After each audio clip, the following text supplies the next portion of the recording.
Facebook page. Karon mag-download na sa Google Play o Apple Store, YouTube o Twitter. All day, every day. Alang sa mga balita, kasayuran, komentaryo o kaligawan. DYKC sa Isinisipo, ang inyong Radio Ronda. Becomes permanently incapacitated when the president resigns from office and when the president dies. And also to replace the president temporarily in certain situations of sickness and temporary incapacity. That's her only job or his only job. However, the president may give him or her another job like a cabinet position, which doesn't have to be confirmed by the Commission on Appointments. Right, and the president may or may not do that. Doesn't have to. Right. Okay, so now let's go to Ronald Holmes of Pulse Asia. First, I want to talk about the statement recently released by the UP School of Statistics, which cautioned the public against possible unreliable survey results because of what it called unclear methodologies. So maybe you can tell us about how important the methodologies are and what are the most stringent methodologies that should be used in order to come up with credible survey results. Well, the methodology has to be following a probabilistic design. That means everyone in the voting population has the equal chance of being selected. And it's only to that probabilistic method that you can talk about a nationally representative survey.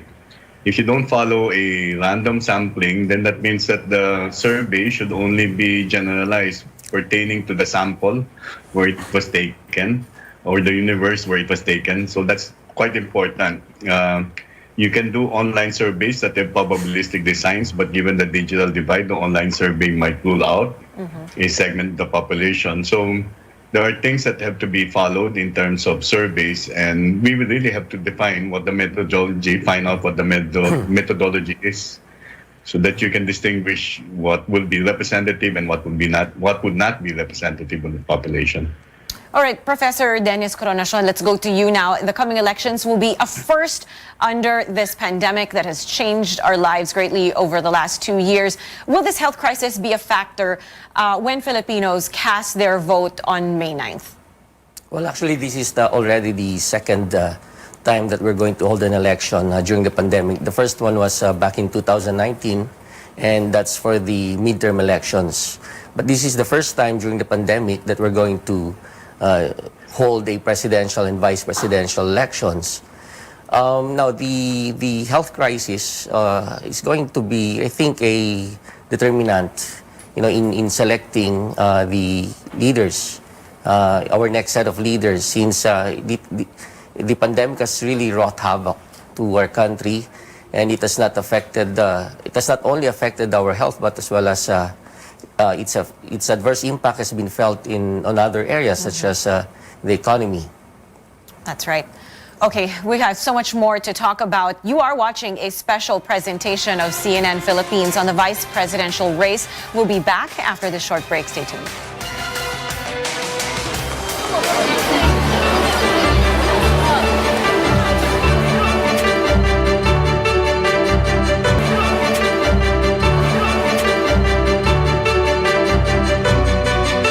Makakatulong sa presidente, whatever the project na kailangan na talaga para makaahon tayo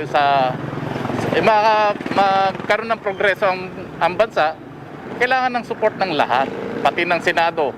Alam niya lahat ng dapat gawin. Yung hindi niya pinapabayaan yung bansa niya, pag may mga problema, aktibo, yun ang the best. Yung makita niya lahat yung kapakanan ng butante, na pantay-pantay sana ang pagtingin nila. Para sa ganon, umunlad naman tayo. Yung kikilos at tatalima sa mga panuntunan ng pamahalaan. Dapat doon tayo sa patuloy na sa ikabubuti ng bayan para maging progresibo. Hindi yung mema lang. Siyempre, inaasahan natin dyan, paularin yung Pilipinas pa rin. Patulong ng presidente, hindi naman po pwedeng presidente lang gumalaw.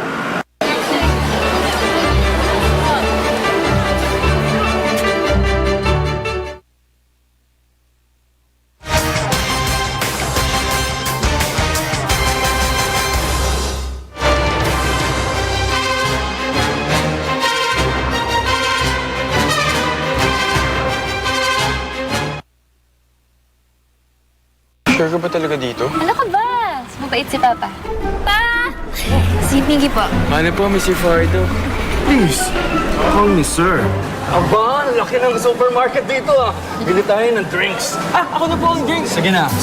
Gutom na ako. Oh, kuha na mo nga kami, Mike. So, paano? Mabiyahe pa tayo. Sir, hatid ko na po kayo. Central Hub yan. Develop na tong part ng Tarlac ah.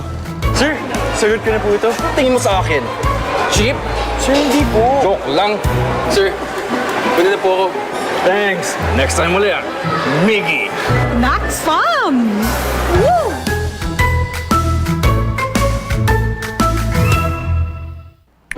Uy! May free delivery! Basta McDo free delivery, di kailangan pag-isipan. Diretso na sa new McDelivery app. Sarap! Download now! Maraming driver na nakadilipid dahil sa kanilang energy ability. Gamit ay sasakyang matipid, bawas konsumo ng gas o diesel.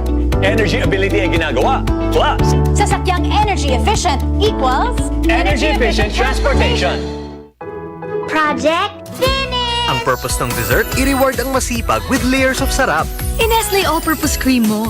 Para rich, thick, and creamy. Reward ready! Finish! Nestle All-Purpose Cream. In everything you do, make sure you choose what's true. We always follow our hearts, so true adventures come our paths. Dreams and aspirations, giving spark to all our passions. Stay true and you'll know what to do. And choose the bonds that are true. We choose what's true.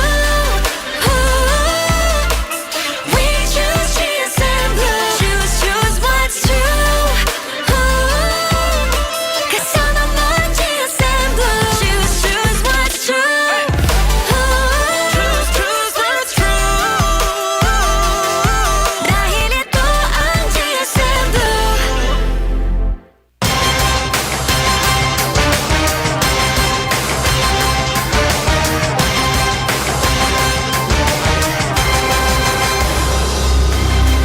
Welcome back to the program. In a few moments, CNN Philippines will be holding our vice presidential debate with 7 of the 9 candidates in this year's polls. Let's get the latest situation from the University of Santo Tomas, where the debate will take place. Our David Santos and Trisha Terada now join us live from inside the Quadricentennial Pavilion. And let's start with you, David. This vice presidential debate will be without people in attendance. It has got to be different from the ones we've had in the past. What is it like on the ground right now? Well, Ria, it's going to be very different. We were here in the exact same spot in 2016. This part of the bleacher was filled with people at that time, around this hour, mostly candidates, supporters. Now, the bleachers are now virtually empty. It will be interesting how this will play out. I mean, having a big live audience back in 2016 had its pros and cons. On the upside, it can test the candidate's character on stage, especially when he or she was being booed or heckled. Now, you get to see how they react or how they manage to retain grace and composure amid intense pressure. On the downside, noise and interruptions from a huge crowd can also be distracting and disruptive, and it can affect the candidate's train of thought or his or her arguments. Now, we saw that happened to then Vice Presidential candidate Bongbong Marcos during the 2016 VP debates. He was interrupted several times by heckling, to which some pundits said somehow affected his performance that time. Now, well, we don't see this happening this time. There will be a limited number of people watching the debates live, mostly members of the candidates and entourage, as well as observers from the Commission on Elections. But not only there is a significantly smaller crowd in the audience, cheering and heckling will also be discouraged. I guess the only time there will be cheering is when the candidates will be introduced on stage and when the debate ends. Otherwise, the live audience here will have to remain silent throughout this 2-hour showdown. Now, Microsoft Philippines is introducing a technological innovation for these back-to-back debates, the virtual audience. For that, it is tapping the Microsoft Teams technology, a platform, it says, with about 270 million users globally every month. Now, for this afternoon, 300 team users from different parts of the country, as well as cross-section of the society like women and youth groups, the LGBT, PWD, the academe, will be joining the debate remotely from the comforts of their homes or wherever they are now. Now, all these precautions, of course, are in compliance with the government's safety protocols amid this pandemic, Ria. All right, well, this race has been remarkably stable so far, with Sara Duterte seeming to be the constant frontrunner in the surveys. But a debate always has the opportunity to upend things, especially since the frontrunner is going to skip this debate, and it seems even the future debates. So, Trisha, let's go to you. Where is Mayor Sara Duterte today? Do we know that? And what do we know about why she refuses to attend the debates? Well, Ria, what we know so far is that Mayor Sara Duterte Carpio is in Pagadian City doing her rounds of her campaign. And what we also know is that Mayor Lito Atienza won't make it today because of medical reasons. Well, as far as Duterte Carpio is concerned, we've been asking her camp for a reason why they couldn't make it. But until now, as of today, we do not have that explanation from Duterte Carpio's camp. Ria? All right, of course, you know, as I said earlier, we are still in the middle of the pandemic, so there are certain health protocols in place for the debate. For example, there will be no handshakes between the candidates or the hosts. David, what else should we know about the safety and security measures? And also maybe you can tell us a little bit about the format and what to expect from this afternoon's debate and what it will look like. Well, if you can see behind me, the limited seats on the floor are strategically placed so people will be spaced out inside this auditorium. Prior to coming on stage, the candidates and their entourage were ushered to separate rooms at the Father Roque Ruyano building just across this debate hall. That sort of served as their bubble prior to this debates, although I understand Doc Willie Ong and his wife visited the room of Senator Kiko Pangilinan shortly after their arrival here at UST. Now, everybody needs to present a negative COVID test result as well as their vaccination cards. Mask wearing is compulsory. Trisha and I are standing several meters away from the debate floor so we can take off our masks for the meantime, but we will have to put it on back again later when the debate starts. Now, the only exceptions for masks wearing are the 9 people who will be on the stage. There are CNN anchors Rico Hizon and Ruth Cabal, who will serve as this afternoon's moderators, and then the 7 presidential candidates appearing this afternoon. Spots will be kept for Sara Duterte and Lito Atienza, who are both not participating today. The candidates will be given a minute and 30 for their opening and closing statements. They will also have a minute and 30 to respond to questions during the debate proper, and another minute for rebuttal and counter rebuttal. They will battle it out on different segments with carefully selected topics from the pandemic, the economy, foreign policy, corruption, among other big issues, Ria. All right, Trisha, let's talk strategy and preparations. What do you know about how the candidates are getting ready for this debate, and what will their strategies be this afternoon? Well, you know, Ria, although Mayor Sara Duterte is not around, some say that her absence itself could be a strategy. As what I've said, there is no clear reason why she didn't take part in this event, although it's not required and she is campaigning somewhere else. We've seen how debates in the past have made an impact in a candidate's survey ranking, so her decision not to appear in the debate could be a strategy in itself. As for other candidates, Soto says there will be no frills from his end. Pangilinan says he will continue to focus on highlighting the country's problems and presenting concrete solutions. Ong says he is preparing, or he has been preparing for this since 2019 by studying the issues, but he insists he's not going into political bickering. He says he banks on his image as a doctor who gives advice and tips. Candidate Rizalito David, meanwhile, says he's very much ready to talk about, quote-unquote, the message of greatness that Filipinos deserve. And Rhea, let's just highlight this because one very clear example of debates actually upending things would be the 2016 elections. Both President Duterte and Vice President Leni Robredo were not survey frontrunners in the beginning. Duterte nailed the top spot in April at that time when most presidential debates had concluded. So as for Vice President, it was candidate Cheese Escudero who led the surveys at the start, with Marcos as the close second, who would eventually overtake him. Meanwhile, if we look at both the SWS and Pulse Asia surveys in 2016, Robredo had steady but slow increases, with her numbers soaring after the April 10 vice presidential debates. By the last SWS survey, that sometime in May 1 to 3 of 2016, Robredo and Marcos's numbers were so close. Robredo had 28% and Marcos got 29%. Many experts at that time would attribute the sudden peak in Robredo's numbers in her performance in the VP debate. So this time around, a lot of political experts and analysts would say it's still premature to determine who's going to win the elections based on the current surveys that we have, because a lot can still happen, and among those would have to do with how the candidates will perform during the debates. So it's really interesting how their strategies would really come into play in later's debate. Rhea? All right, thanks for that. That was David Santos and Trisha Terada reporting to us live from inside the Quadricentennial Pavilion in UST, the venue of the CNN Philippines vice presidential and presidential debates. Now, COMELEC has approved CNN Philippines' request for accreditation for its vice presidential and presidential debates this weekend. The approval came during the COMELEC's en banc session on Thursday.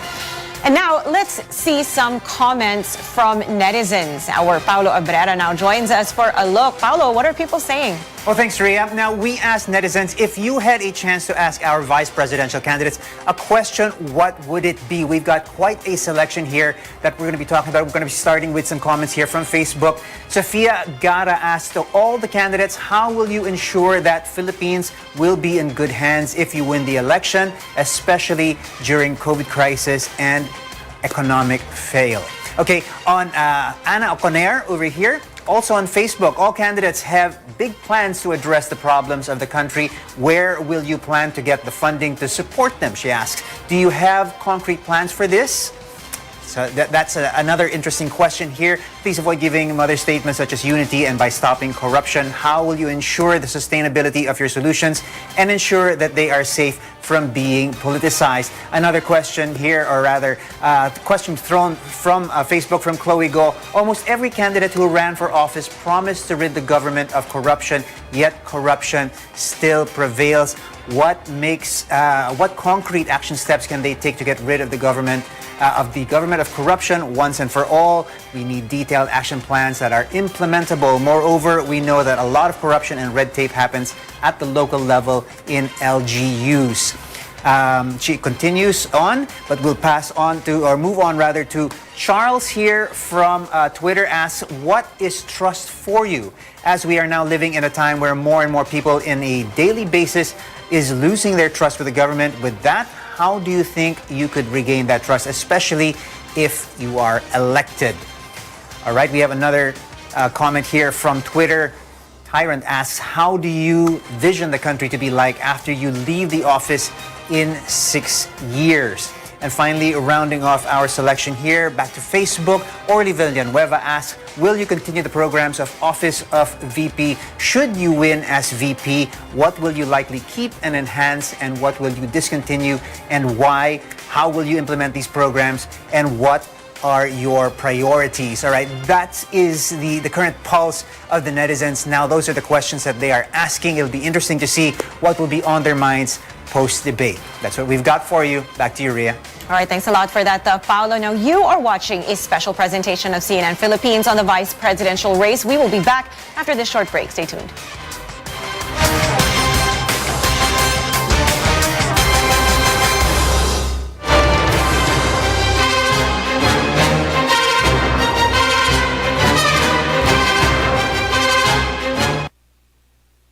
Sure ka ba talaga dito? Ano ka ba? Mabait si Papa. Pa!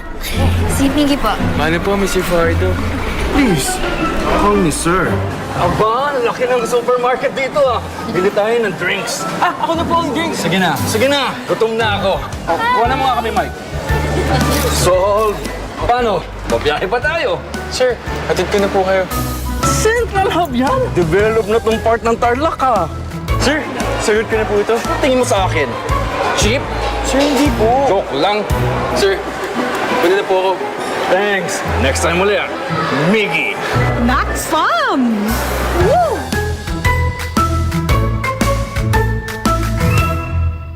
New Carnation Evap, the cooking milk na Chef.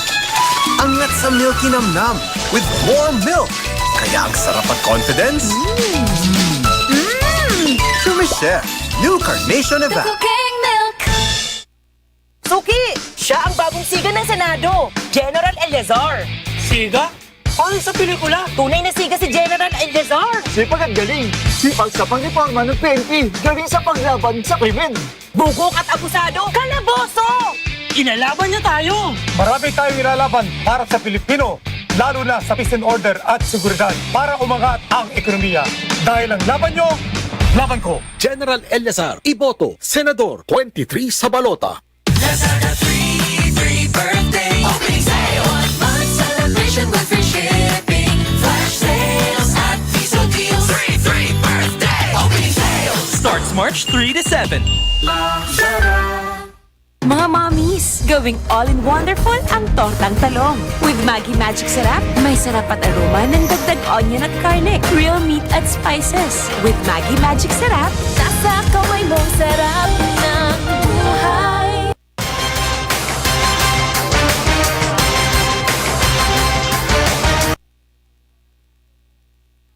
This program is brought to you by Attorney Olin Seno, running for Mayor, Mandaue City. Board Member Tadio Junque Uano, seeking for re-election, 6th District, Cebu Province. Attorney Rico Amores, running for Vice Mayor, Lapu-Lapu City. Mama Annabeth Cuson, running for Councilor, Lapu-Lapu City. Oscar Del Castillo Jr., running for Councilor, Mandaue City. Doc Boy Culina Lavilla, running for Councilor, Cebu City. Isko Uano, running for Councilor, Mandaue City. Attorney Eugene Espirido, running for Councilor, Lapu-Lapu City. Glenn Anthony Soco, seeking for re-election, 6th District, Cebu Province. Congresswoman Paz Rodasa, running for Mayor, Lapu-Lapu City. VP Binay was head of the housing departments. It did very well. You know what I mean? When President Estrada was the vice president of FVR, he did also the crime commission. But if it's not possible, like we have in President Duterte, because inexplicably he didn't want to deal with the vice president at least over all the 6 years. It was a short period. He worked with her. Then the vice president rises up to the occasion, and VP Robredo really rose to the occasion and had his own programs. Because the vice president, even if it's not constitutionally has any job, still represents the country, still represents the government for most people.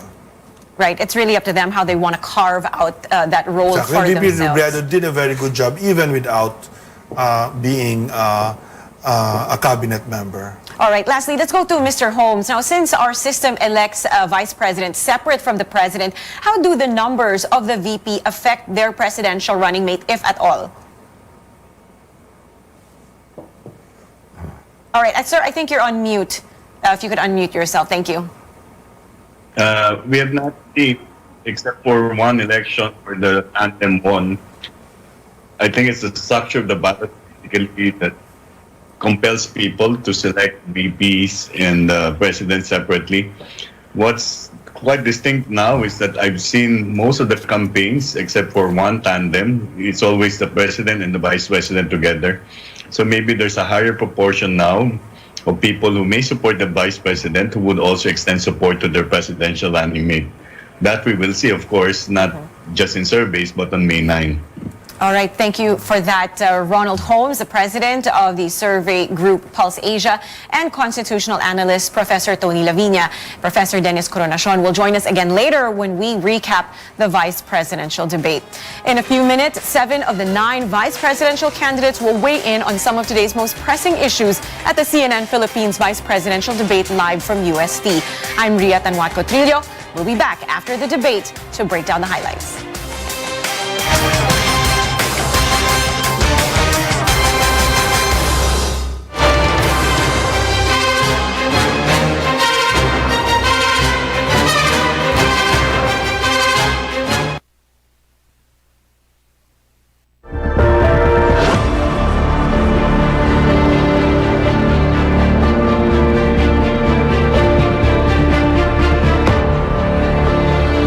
are debates for? Sure, it's not mandatory, but participation says a lot about the candidate. It demonstrates their profound national commitment ahead of the general elections on May 9th. On Saturday, February 26th, CNN Philippines will ask the vice presidential candidates the hard question.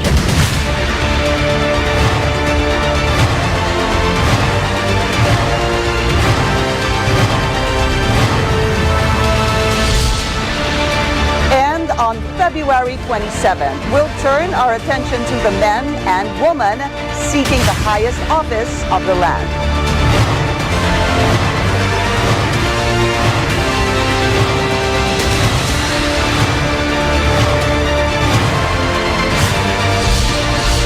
They have confirmed their attending, ready to face the nation, ready to answer your questions, to promote accountability.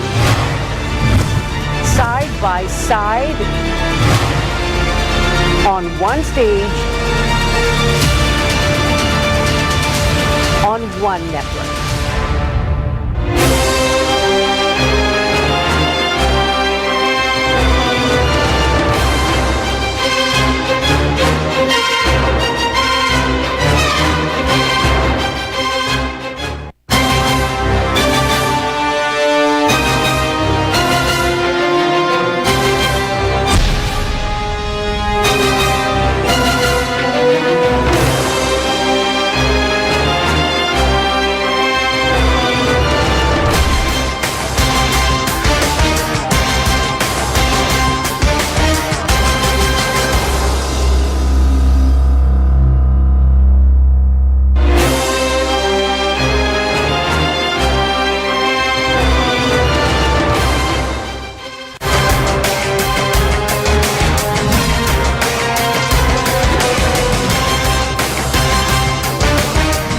Go out and vote and make a difference.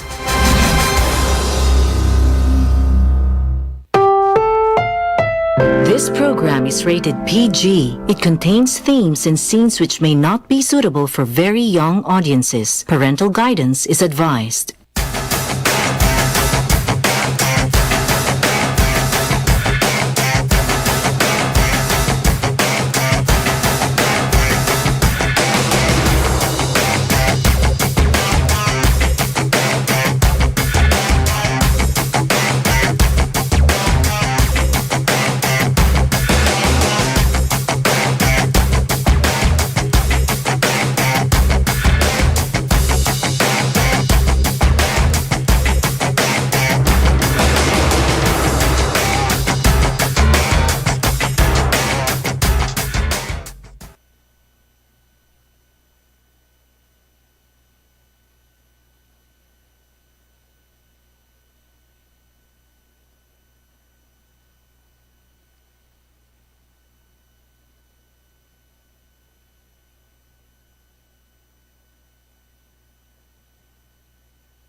Voters are looking for the country's next leader.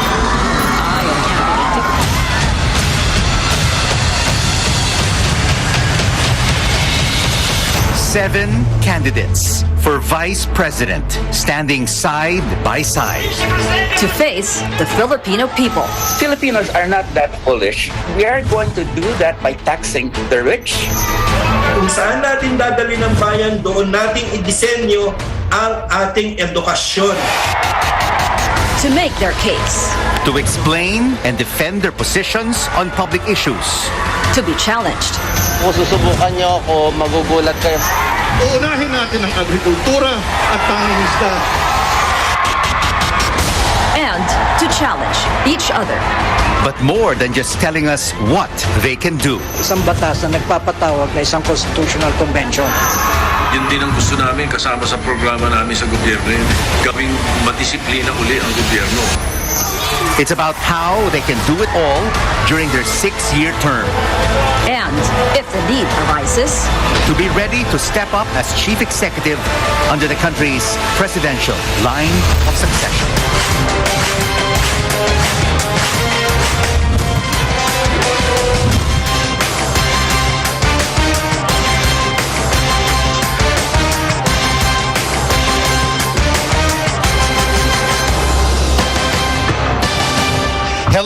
everyone, and welcome to a CNN Philippines special presentation, The Filipino Votes Vice Presidential Debate 2022. I'm Rico Hizon.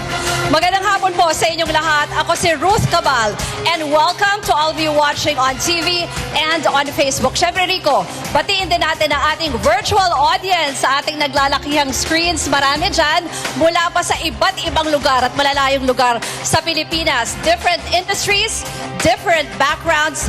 Thank you Microsoft Philippines for making this possible. Nagpapasalamat kami sa inyong lahat for joining us today. And Ruth, we are extremely excited to welcome 7 out of the 9 vice presidential candidates right here at the Quadricentennial Pavilion at the University of Santo Tomas. UST has been our trusted partner in our debates. In 2016, we had the VP debate. And 2019, di ba? We had our senatorial debate dito rin sa venue na ito. Maraming salamat, UST. We are very much grateful. And now, Ruth, it is time to welcome our candidates for Vice President of the Republic of the Philippines in alphabetical order. Walden Bello.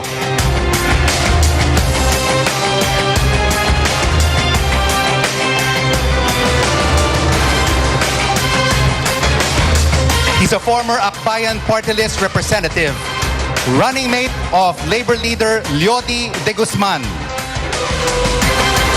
Our next candidate, pro-life advocate Rizalito David.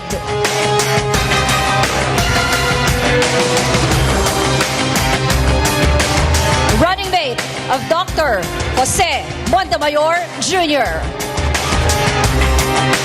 Also with us, economist Manny S.D. Lopez. He is the lone VP candidate without a running mate. 3 candidates, Ruth, are now on stage. We've got 4 more to go. Time to welcome on stage a cardiologist and social media personality, Dr. Willie Ong.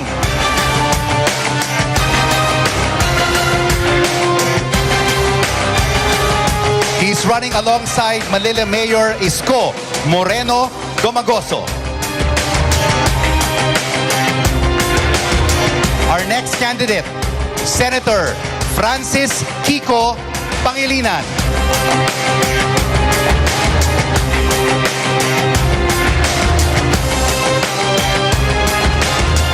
Running mate of Vice President Leni Robredo.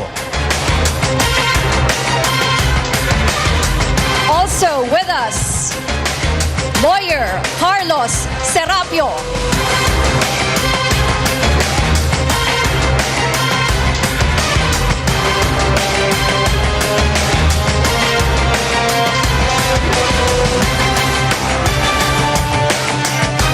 He's running alongside businessman Faisal Mangondato.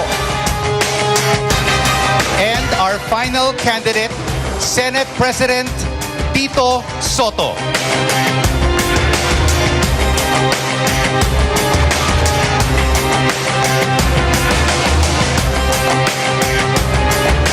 Running mate of Senator Panfilo Ping Lacson.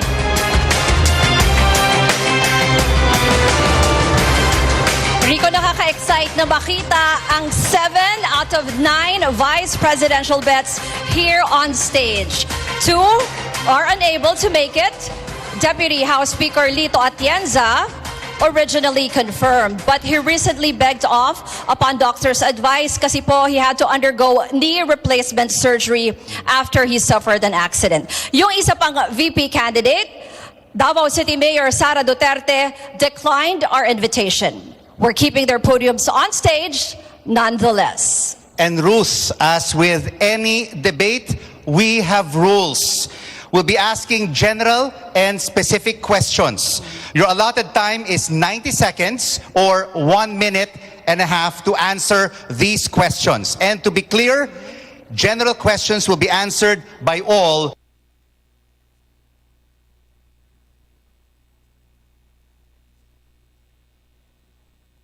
Running mate or your party is mentioned or alluded to, you can do a rebuttal. Pero para dyan, 1 minute lang po.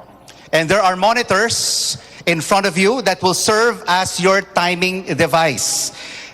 You'll hear this sound.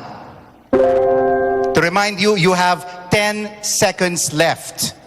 When your time is up, you will hear this other sound.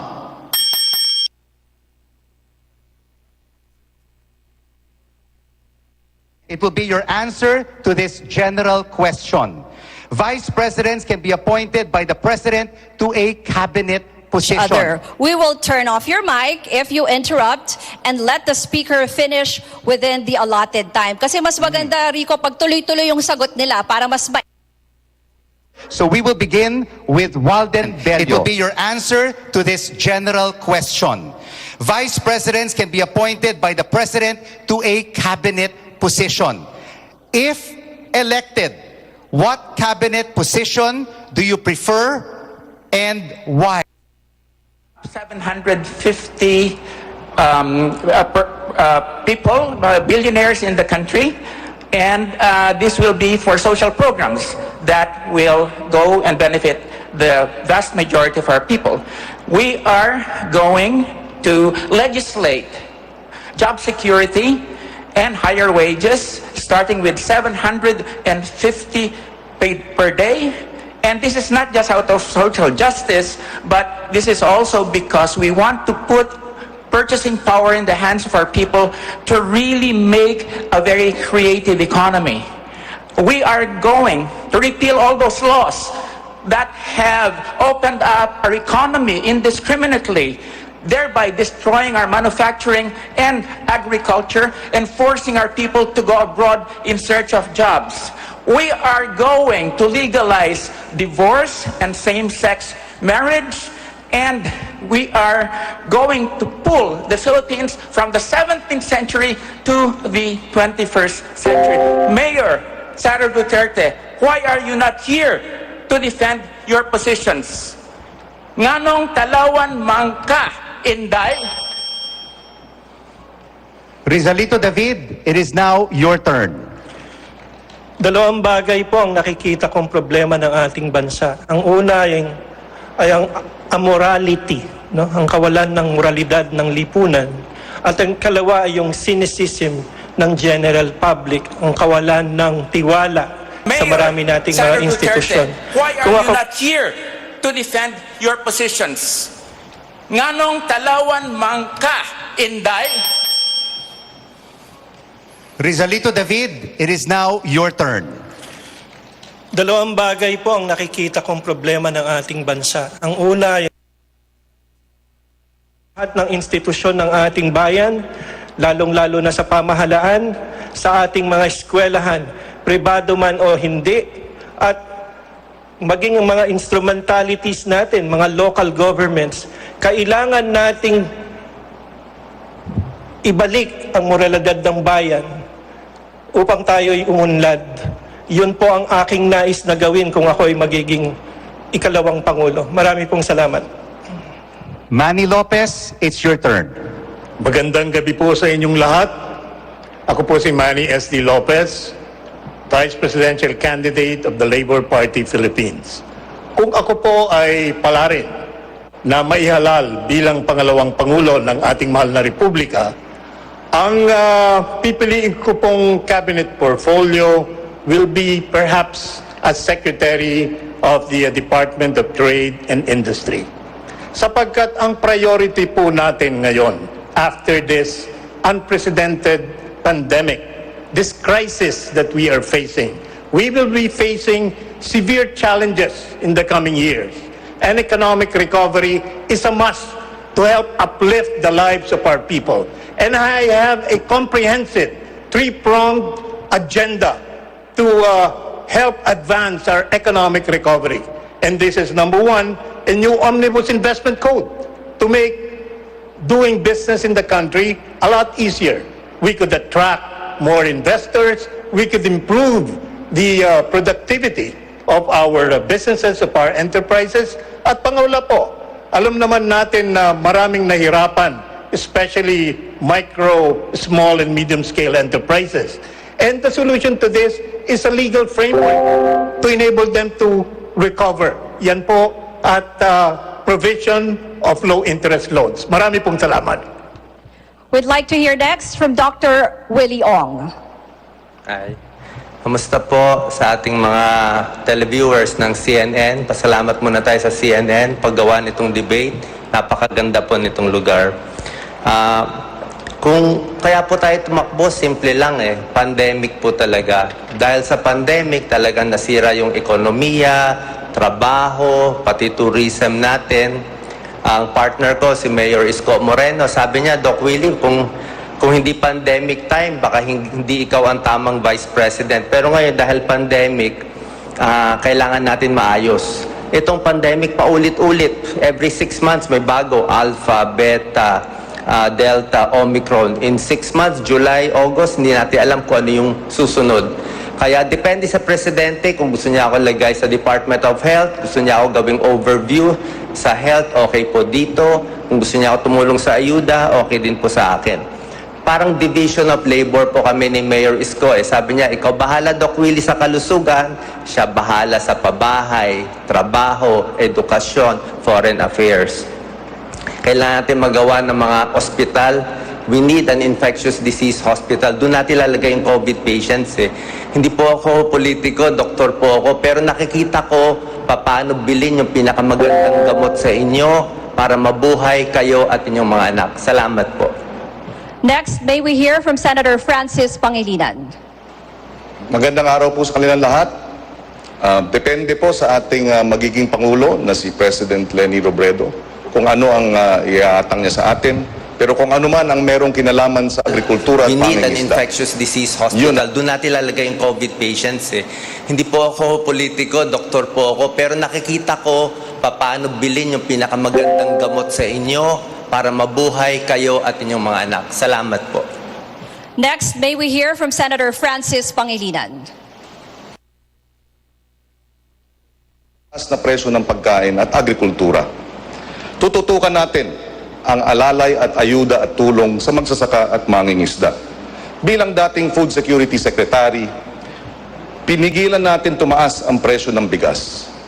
Dahil nilabanan natin ang mga rice cartel at ang smuggling at tinigil natin ang tongpats sa importation ng bigas na nauwi sa savings ng 7.3 billion pesos sa loob lamang ng 2 taon.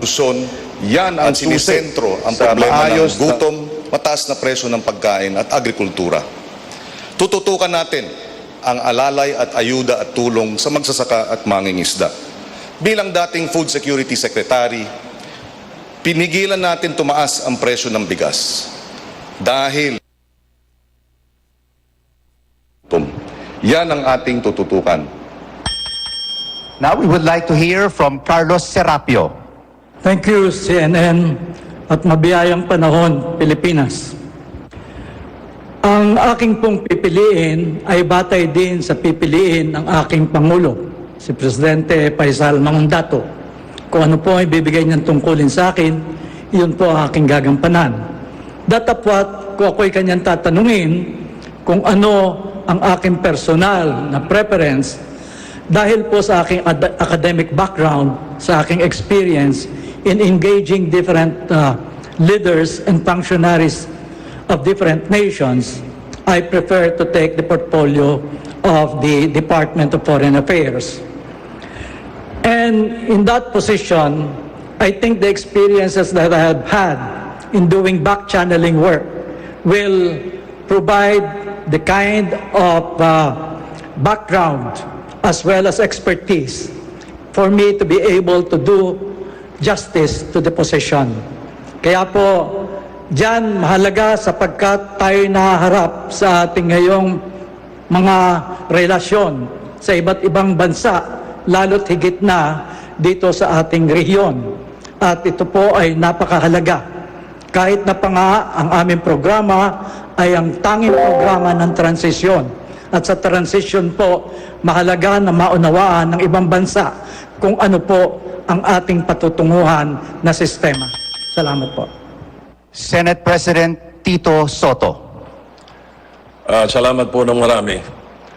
The Dangerous Drugs Board and the Department of Interior and Local Government. I will be able to implement the Dangerous Drugs Act of 2002 completely. Republic Act 9165, Mahalaga na of which I maunawaan was ng ibang bansa kung ano po ang ating patutunguhan na sistema. Salamat po. Senate President Tito for the attention of government to the problem of drug abuse, not just illegal drugs. Those are two different animals. Kapag ang inasikaso mo lang ay yung supply reduction strategy na enforcement lamang at may kakulangan sa prosecution, you will never solve the problem of illegal drugs. But if you concentrate on prevention and rehabilitation, which is partly the demand reduction strategy that is necessary to combat it, I feel we will be able to complete and implement well the laws that we have passed before. Ngayong narinig na po natin ang opening statements ng ating mga kandidato, susunod na bubusisiin natin mga mahahalagang issue. And among the top voting issues this 2022 is the COVID-19 pandemic. Paano kaya nila tutugunan yung mga naging epekto ng pandemya sa ating bansa? Aalamin natin yan. And after the break, we'll have specific questions for two of our senators. We'd like to hear next from Kiko Pangilinan and Tito Soto about the recent Senate Blue Ribbon Committee report on the pharmaceutical controversy. You're watching a CNN Philippines special presentation, The Filipino Votes Vice Presidential Debate 2022. We'll be right back.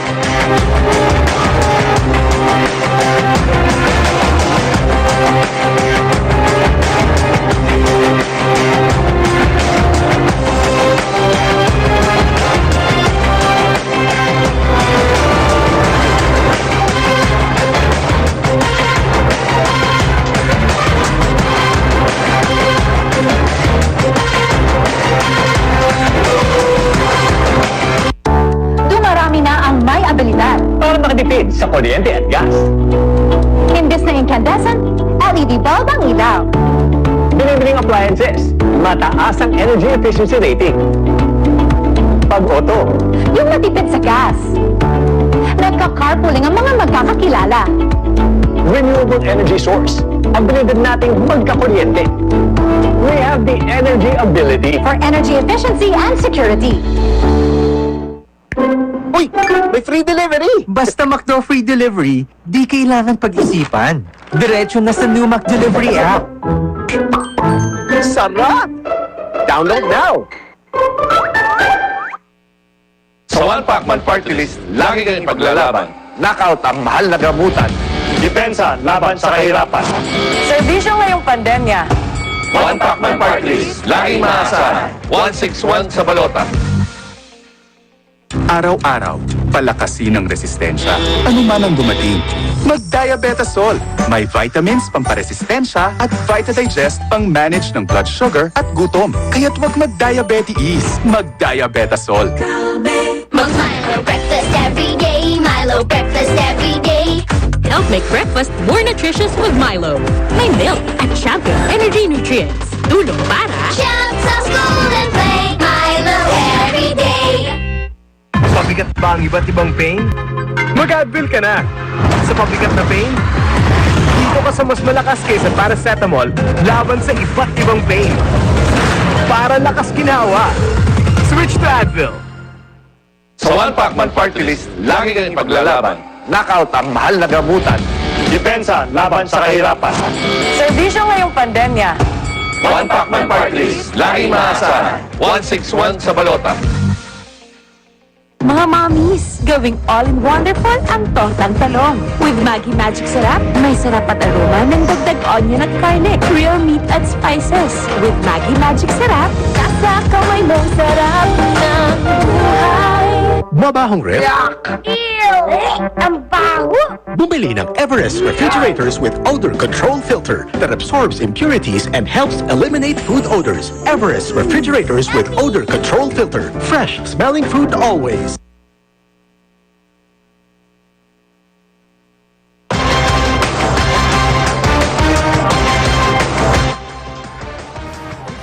Is brought to you by Attorney Olin Seno, running for Mayor, Mandawi City. Board Member Tadio Junque Iwano, seeking for re-election, 6th District, Cebu Province. Attorney Rico Amores, running for Vice Mayor, Lapu-Lapu City. Mama Anabet Puson, running for Councilor, Lapu-Lapu City. Oscar Del Castillo Jr., running for Councilor, Mandawi City. Doc Boy Colina Labilla, running for Councilor, Cebu City. Isko Uwano, running for Councilor, Mandawi City. Attorney Eugene Espirido, running for Councilor, Lapu-Lapu City. Glenn Anthony Soco, seeking for re-election, 6th District, Cebu Province. Congresswoman Pastor Dasa, running for Mayor, Lapu-Lapu City. He has warned yet again about the emergence of more pandemics in the future. Here is our next question. As Vice President, what concrete steps will you take to prepare our country for the next pandemic? Candidates, the more specific your answer, the better. Manny Lopez, we will start off with you. Thank you very much for this very relevant question. I happen to be a Bill Gates reader and also a veteran advocate of more effective disaster planning and management, among which is pandemic management.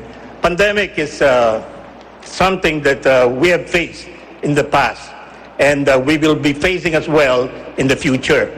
And my general prescription is for a science-based, cost-effective, and pragmatic approach to pandemic management.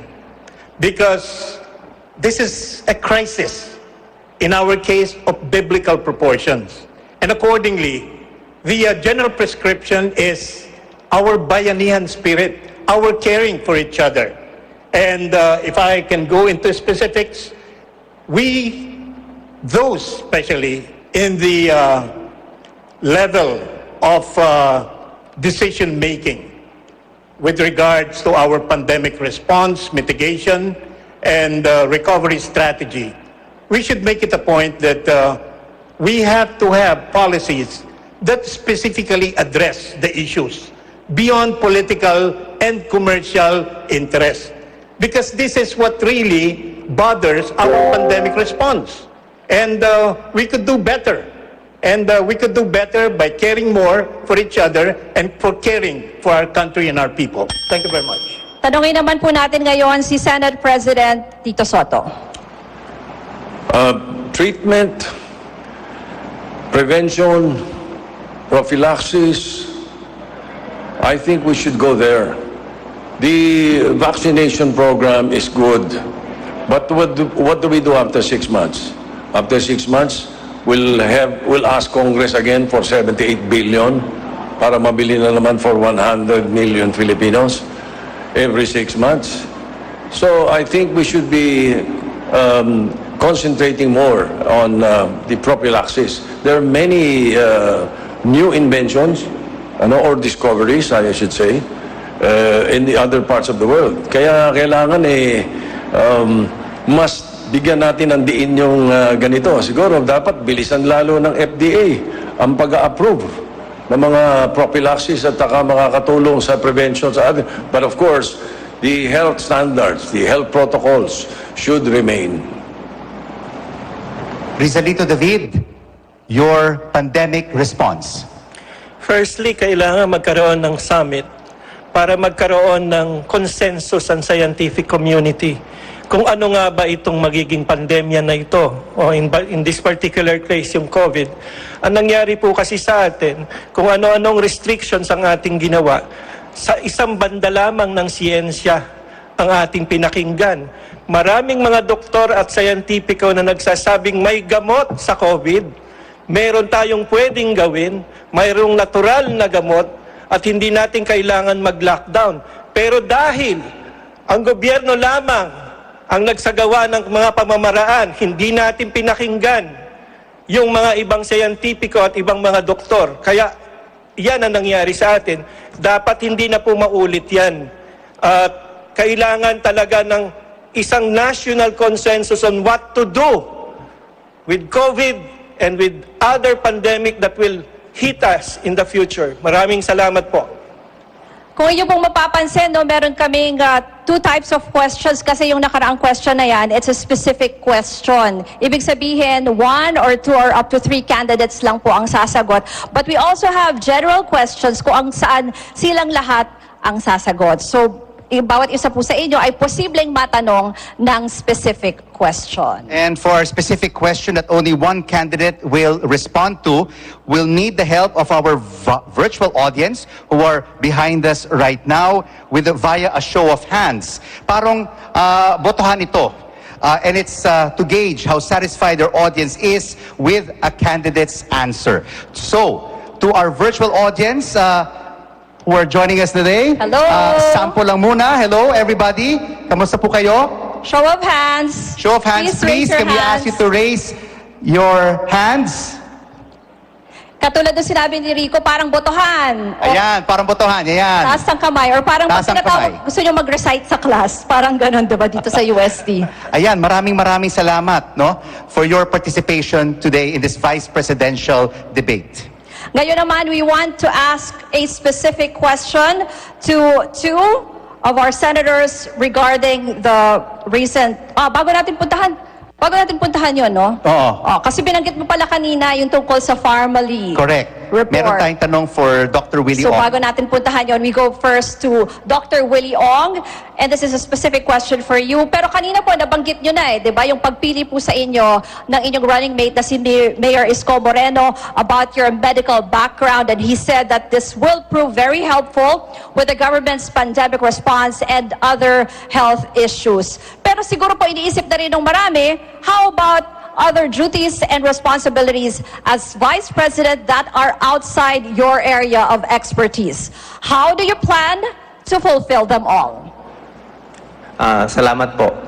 Lahat naman po ng field na kailangan natin aralin, inaaral ko naman po. Ako po isang doktor, cardiologist, 18 years po ako nag-aral. Nagkataon lang talaga nilalaliman ko sa kalusugan. Ito kasi napakahalaga. Lalo na dito sa COVID response, di ba? Alam ko, hirap na yung mga kababayan natin sa lockdown, di alam anong gagawin. Simple lang po kailangan natin magtayo ng infectious disease hospital. Doon natin lalagay yung mga COVID patients. Hindi pwede sa PGH kasi namamatay yung mga ibang pasyente natin. Kailangan natin magtayo ng Cancer Center of the Philippines. Salamat kay Sen Kiko, kay Tito Sen, na-pass nila yung bayanihan. Kaya lang, bakit hindi nagtayo ng ospital? Kailangan na magandang gamot para sa COVID. May gamot na po sa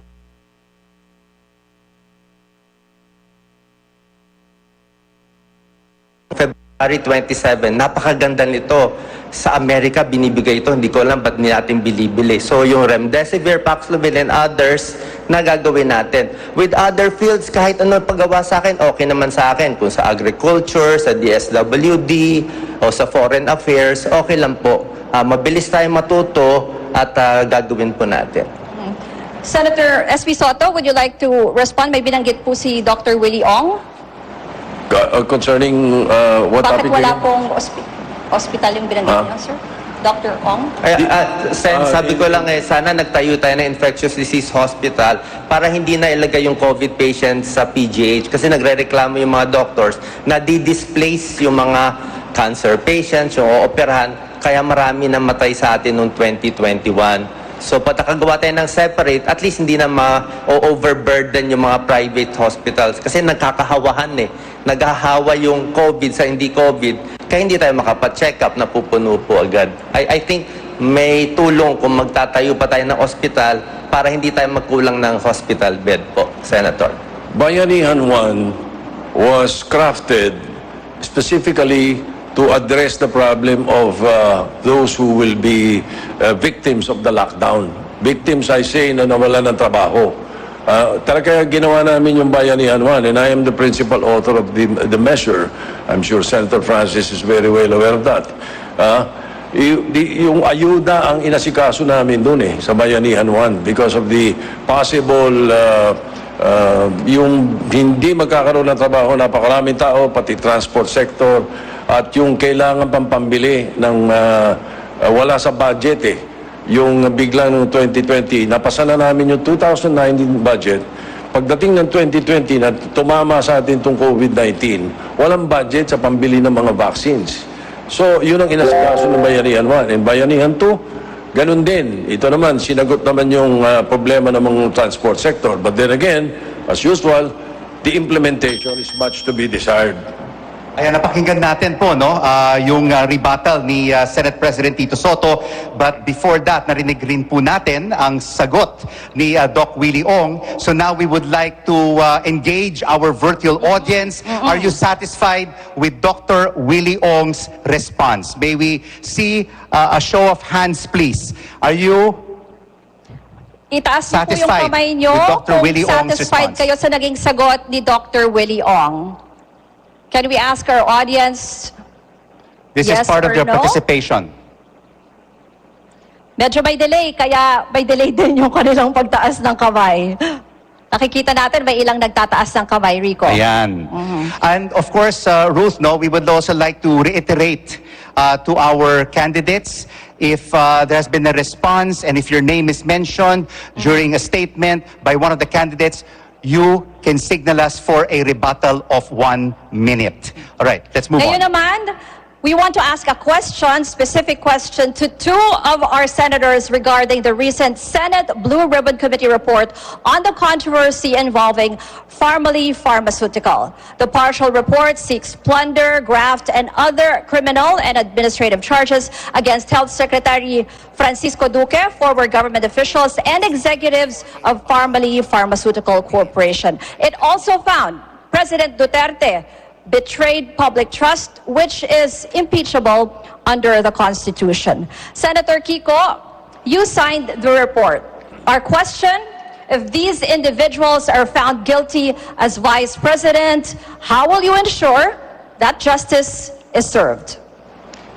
Well, bilang Vice President, syempre, pagka sila ay sinampahan na ng kaso, kailangan respetuhin natin ang proseso ng ating criminal justice system. At makakaasa ang ating mga kababayan, hindi tayo makikialam. Dapat nga ang mga nagkasala ay managot at dapat mabilis ang paglilitis. Yan ang hirap sa ating sistema ng katarungan, mabagal. Kaya dapat din mamodernisa ang ating justice system, dagdagan ng pondo para mabilis ang paglilitis, mabilis mapaparusahan ang mga dapat nagkasala at mabilis din ang hustisya. Kaya bilang Vice President, dito sa kaso ng Pharmaly, kinakailangan talagang busisiin ng husto at porsigihin. Ngayon pa lang, nagtatago ang napakaraming mga testigo na dapat sana'y magpapaliwanag at pinoprotektahan pa at dinedepensahan. Ibig sabihin, kung wala silang kasalanan, bakit sila nagtatago? So we can assure the public, pag tayo ang binigyan ng pagkakataon, we will ensure that justice will be served. Hindi biro itong nangyari dito sa bilyong-bilyong halaga na binulsa habang namamatay ang ating mga kababayan. Dapat managot itong mga nagkasala at dapat talagang maparusahan. Tingnan natin ngayon ang reaction ng ating virtual audience. Another show of hands. Are you satisfied with the response of Senator Kiko Pangilinan? Tingnan natin kung Meron may mga tayong konting magtataas ng delay, kamay. Ruth. So hintayin natin ang show of hands ng ating virtual audience. Yes? Ayan, If they're nakita natin, satisfied nagtaas sila ng indeed kamay. with the response of Senator Kiko Pangilinan. More than 50% are satisfied with his response. Maraming salamat po. And now, Senate President Tito Soto, you have denied that you are pressuring senators to sign the Blue Ribbon Committee report on Pharmaly. Ang sabi po ninyo, Senate President, quote, I will resign and shoot myself in Luneta.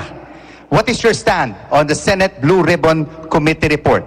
To prove that I was not pressuring anyone. Because the news report was that, or was it fake news on social media, that I was pressuring members of the Senate to sign the committee report. The Senate President never does that. I have never done that. We leave it to the discretion of the members. And any member or any senator signing a committee report can say with reservations, or I dissent. Hindi ganun kadali po yun na magpapirma o pumirma. It's up to them. Then also, just to make it clear, baka akala nila yung draft report, yun na ang Senate committee report.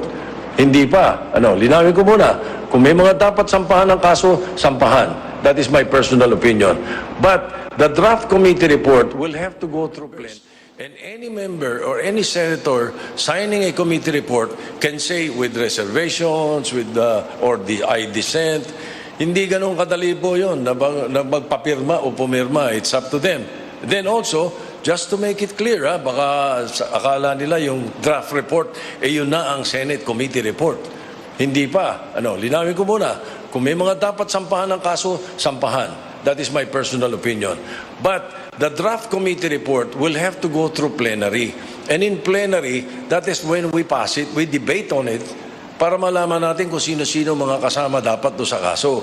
At sino dapat ang makakasuhan. Because usually, the ombudsman nakikinig sa pinapadala ng Senado. May we see a show of hands, please? Itaas po natin ang kamay if you're satisfied with the response of SP Soto. Ayan na, may We are seeing some who are responding to Senator Tito Soto's response. All right. Maraming salamat po for your participation. Actually, if Representative Lito Atienza was here, we would have also asked him also about the House panel's own probe on the Farmally controversy. This is a CNN Philippines special presentation, the Filipino Votes Vice Presidential Debate 2022. Candidates, the mission vision of the office of the President states you will serve to uplift the lives and protect the liberty of the Filipino people. And our next question pertains to micro, small, and medium-sized enterprises, which is considered the backbone of the Philippine economy. But they're unevenly affected by this pandemic. We'd like to know how you'll uplift their lives amid this raging health crisis. Stay with us. We'll be right back.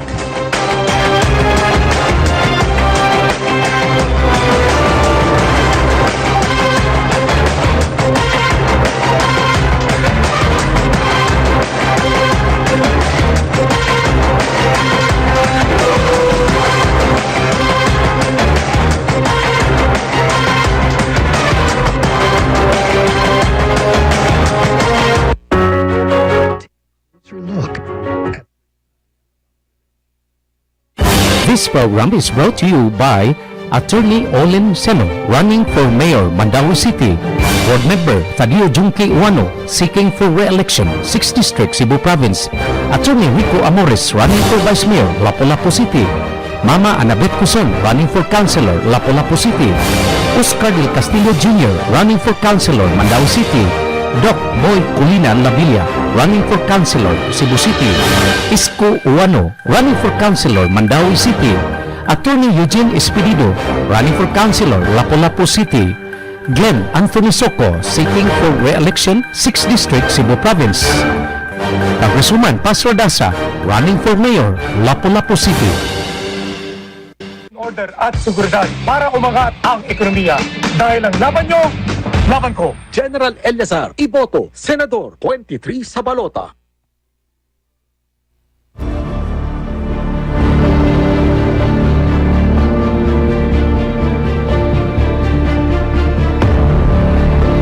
What are debates for? Sure, it's not mandatory, but participation says a lot about the candidate. It demonstrates their profound national commitment ahead of the general elections on May 9th.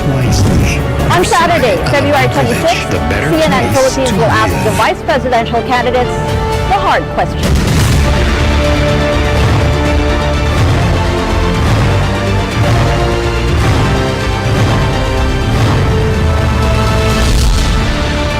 And on February 27, we'll turn our attention to the men and women seeking the highest office of the land.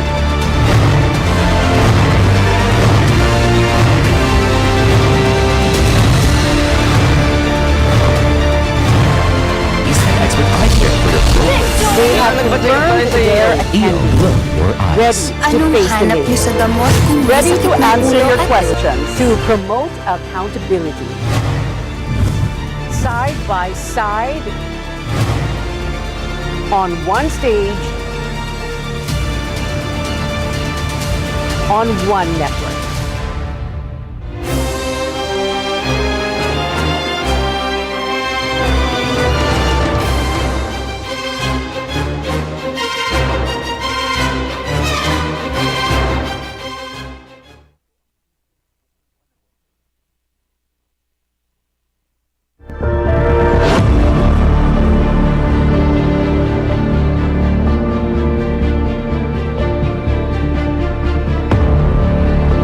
What are debates for?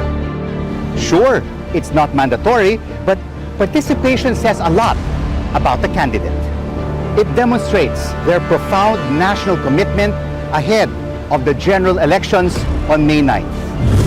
On Saturday, February 26th, CNN Philippines will ask the vice presidential candidates the hard question.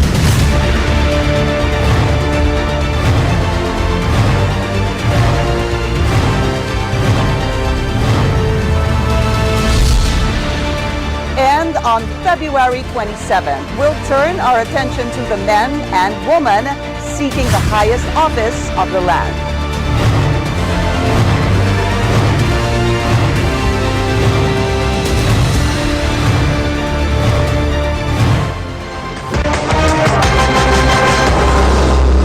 You're watching a CNN Philippines special presentation, The Filipino Votes Vice Presidential Debate 2022.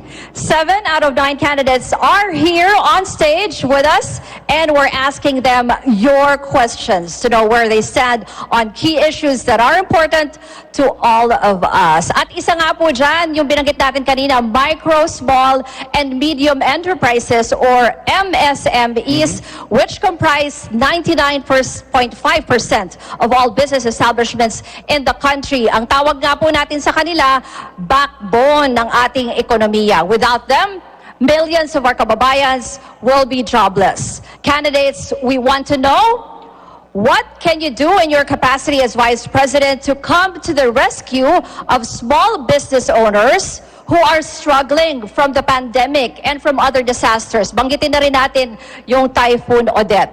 We want to hear first from Carlos Serapio. Thank you. I have examined the Bayanihan 2 law passed by Congress, and they have practically factored every scenario that can happen. And they have actually budgeted a big amount of money in support of SME. Now, considering that the incoming administration will have to abide not just by the law, but will have to use the funds that have been budgeted under the General Appropriations Act. Ang magagawa lamang po namin ay sumunod po kami doon sa tinatadhana ng batas at ipatupad namin po ito na mahusay. Since I'm running under a dual context, we're running under a transition platform, and that at the same time, we are going to be operating in the existing system. Ang aming approach po sa old system is ipatupad yung maganda na nilang simulan at gamitin yung pondo na kanilang nailagay po doon. Datapwat, meron din po kaming napansin doon sa Bayanihan Act. Ang research and development ay binigyan lamang ng 10 milyon, samantalang ang mga daanan ng bisikleta na mahalaga rin ay binigyan ng 1 bilyon mahigit.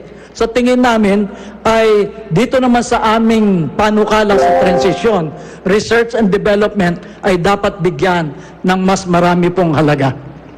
Kayo naman po, Senator Kiko Pangilinan. Ang Robredo Pangilinan Tandem, ang kanyang mungkahi ay kumuha ng 100 bilyong piso mula sa mga realignment lamang ng ating current budget at suportahan yung small and medium enterprises bilang ayuda. Pero merong mga, hindi to utang, ayuda ito, pero merong mga restrictions o merong mga kinakailangan gawin. Halimbawa, makakakuha ka ng ayuda kung hindi mo tatanggalin yung iyong mga empleyado so that we can preserve these jobs. Or two, kung kukunin mo ulit yung mga tinanggal mong trabahador dahil sa COVID. So 100 billion yan. In the last Congress, this administration gave 15 billion total assistance sa micro and small. Napakaliit dahil over 1 million ang ating mga small and medium enterprises. At sila ang pinakamalaking employer. Ika nga, 90% of our employees or employment comes from small, medium enterprises. So we really have, kinakailangan suportahan. So yan ang ating gagawin. At syempre, kinakailangan talagang busisiin ang gusto. The DTI is a very professional organization, very professional, mabilis silang kumilos. Pagka binigay mo sa DTI yung 100 billion para sa suporta sa small and medium enterprises, talagang alam nating mapupunta yan sa tamang tulong at tamang ayuda para tuloy-tuloy ang ating ekonomiya ay sumigla. Walden Bello, if you are elected as Vice President, paano po ninyo tutulungan ang mga micro, small, and medium enterprises? Well, mahalaga ho itong topic na ito kasi unang-una ho, we need to repeal yung Foreign Investment Act Amendment na nag-lower ho nung Filipino only to about 100,000 lang, no? From 200,000 to 100,000. Yun hong retail trade liberalization, no? Nakapapasanin ko, no? It lowers from 125 million pesos to 25 million pesos yung pagpasok ng foreigners, no? So we have had all of these foreign-oriented laws that have been passed recently. And Senate President Soto was the one who pushed them through Congress, no? And Senator Pangilinan also signed, no? So, paano yan? Sinasabi nyo, for Filipino kayo, and then you're liberalizing all these laws, no? And kami ni Calyodi, we are going to have 250 billion emergency fund for MSEs. Pero hindi sapat yan. We need to bring back a country, that really reserves our small and medium industries na nakakain na ng mga foreigners, no? So, yung sabi nga ni Senator Soto, he tries to portray himself as independent of the Duterte administration. That's not true. Thank you very much, Walden Bello. Would you like to rebut to what Walden Bello has just said, Senate President? The retail trade liberalization law is to uplift the economy of the country. It is madaling mamintas sabihin nga ba't binaba yung Mr. Bello, no interruption, please. Please proceed, Senate President. We have lowered the threshold for those who would want to invest, foreign investments, because that is the way to open up the economy. Hindi pa pwedeng yung sitwasyon lang natin ngayon na mangyayari. Because we have, in our case, we have a stopgap measure. Like for example, we have the budget reform advocacy of Senator Lacson and myself. Right now, there are, every year, for the last 10 years, the 328 billion of the budget is unused. And we can easily use that.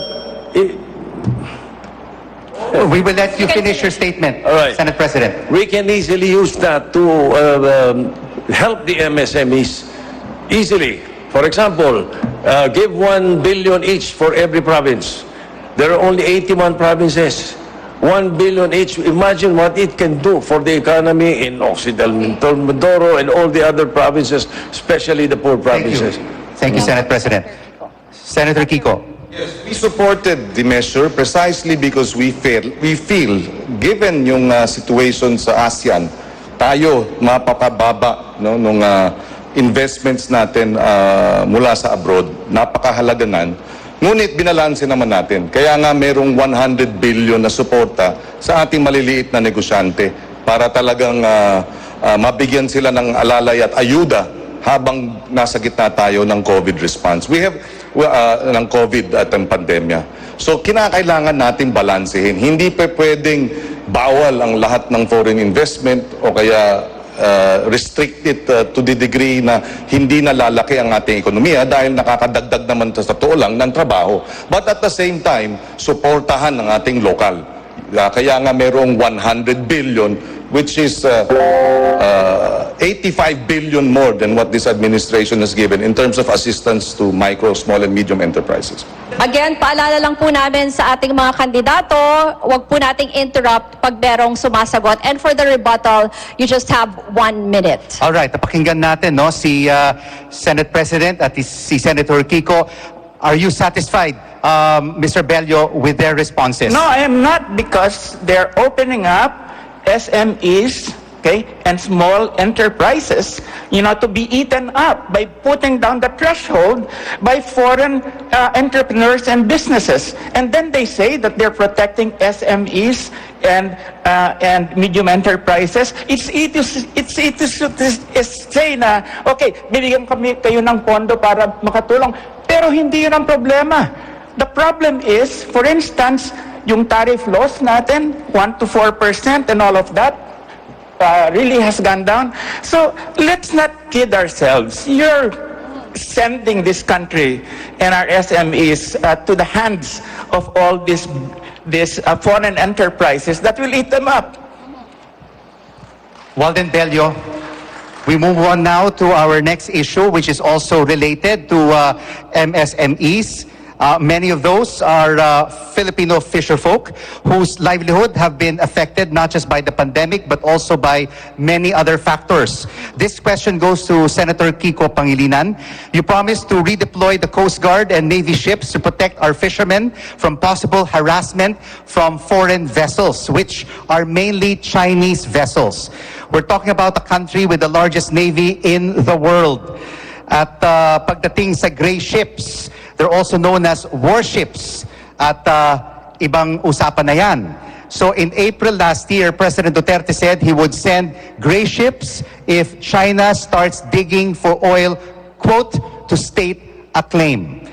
Are you prepared to take this maritime dispute to another level? Well, I'm prepared to fight for our rights over the waters of our exclusive economic zone and not be subservient. Hindi tayo pwedeng sunod-sunuran sa China. Gusto natin makipagkaibigan sa China pero wag naman dahil sa pagkakaibigan natin sa kanila, i-give up na natin yung 550,000 square kilometers of sovereign and exclusive economic zone. Alam mo, tinataboy ng ating mga mangingisda. Ipaglaban natin ang ating soberenya. Dati, ang kinikita nila 40 to 60,000 a month dahil nakakapunti sila doon sa malayo. Ngayon dahil wala na yung Coast Guard, wala na yung Navy, talagang hindi na sila, wala na pumuprotekta sa kanila. So dapat i-resume yung patrol, dapat i-resume yung Coast Guard para pag naroon yung ating mga mangingisda, meron silang takbuhan. Number 1. Number 2, para tumaas ang kanilang kita. Ngayon 3,000 pesos a month pa lang ang kinikita. Kulang-kulang pa. Panggasolina lang. So kawawa ang ating mangingisda. And so we have to fight for our exclusive economic zone. That is energy security dahil maraming oil dyan at gas reserves. That is food security dahil maraming isda dyan at aquamarine resources. Ipaglaban natin yung arbitral ruling. Dahil atin ang West Philippine Sea. Usapang ekonomiya pa rin po tayo, economic recovery. Ruth, meron gusto sabihin si Senate President? Yes, I think it's very important that the audience or our people know that we filed, and I personally filed in the Senate, the creation of the establishing maritime zones. The maritime zones will define the internal waters, the archipelagic waters, the territorial waters, and the economic zones of the country. Wala tayo nun. Kung ang China mayroong 9 dash line, Wala tayong maritime zones, hindi maliwanag. That is why I filed the bill to ika ngayon linawin mabuti yan. At pag dyan, pinasok tayo nung kapitbahay natin, papasok yung MDT, yung Mutual Defense Treaty. Ang kalaban nila, si Canona. Thank you very much for that statement. Mr. David. Yes, Mr. David, you would like to rebut and add? Nais ko lamang magtanong kay Ginoong Kiko Pangilinan. Kasi paulit-ulit naman yung sinasabi niya na labanan natin. No? Panahon pa ni Aquino at nitong kay Duterte, wala naman tayong nagawa doon sa sinasabi natin, ipaglaban natin So sa papaano mong paraan gagawin yung pakikipaglaban sa China para irespeto yung ating karapatan doon sa ating mga katubigan dyan sa West Philippine Sea.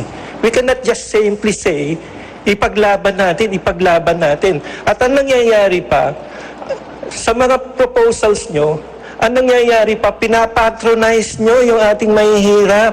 Hindi nyo naman sila ini-empower with all those things that you're presenting. Libreng ganito, ayudang ganyan. That is not empowerment. That is patronage. Siguro, can I respond? Senator Kiko, do you have a rebuttal? Yes. Siguro hindi narinig ni Ginoong David yung kanina kong sinabi dahil sabi ko nga, we will resume the Coast Guard patrols in the area. We will resume the Navy patrols in the area. So, yun ang gagawin para maprotektahan ang ating mga mangingisda at ma-assert natin ang ating soberenya ron. Number 2, we will have to engage with ASEAN. Indonesia, Vietnam, they are also concerned about the aggression of China. We should align with ASEAN neighbors who together we can strengthen our position that this aggression is not right. And number 2, the US, Australia, Japan are also concerned about this 9-dash line illegal claim, fake claim. And we have to also align and strengthen our alliances with them so that we have a broad alliance that will assert or will oppose this unacceptable 9-dash claim of China.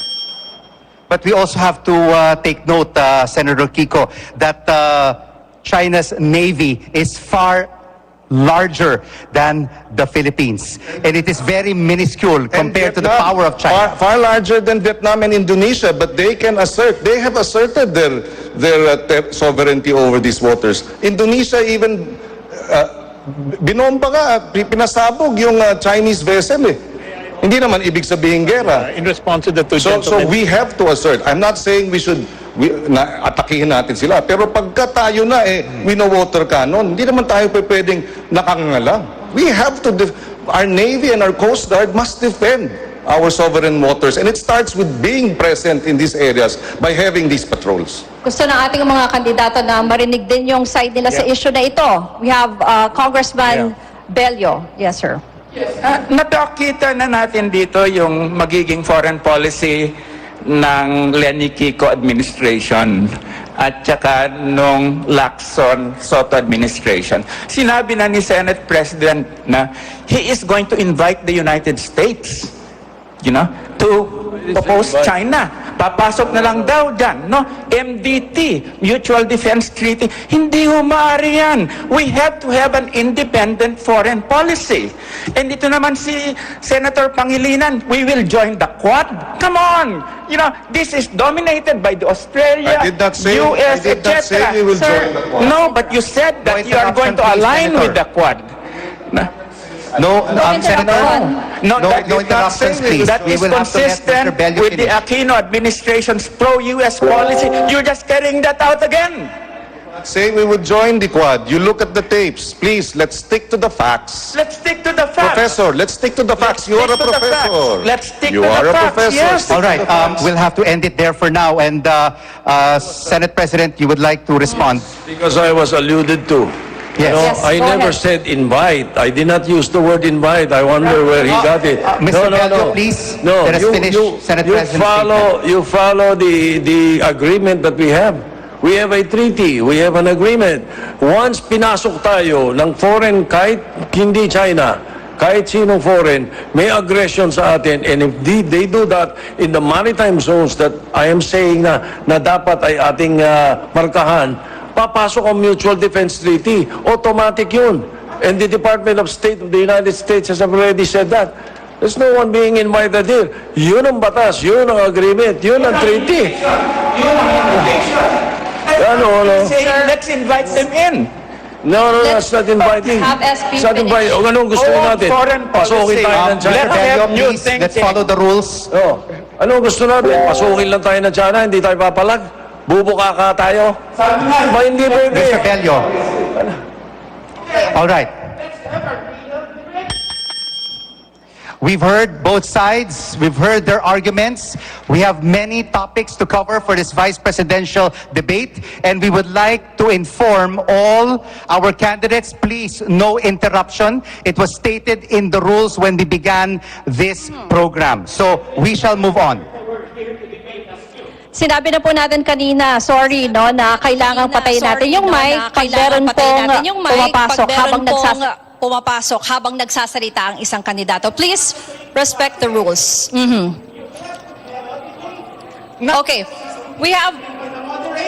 Yes, sir. Marami pa pong We are pagkakataon also na trying to makapagsalita control lahat. because there's so many issues that we need to cover in this debate.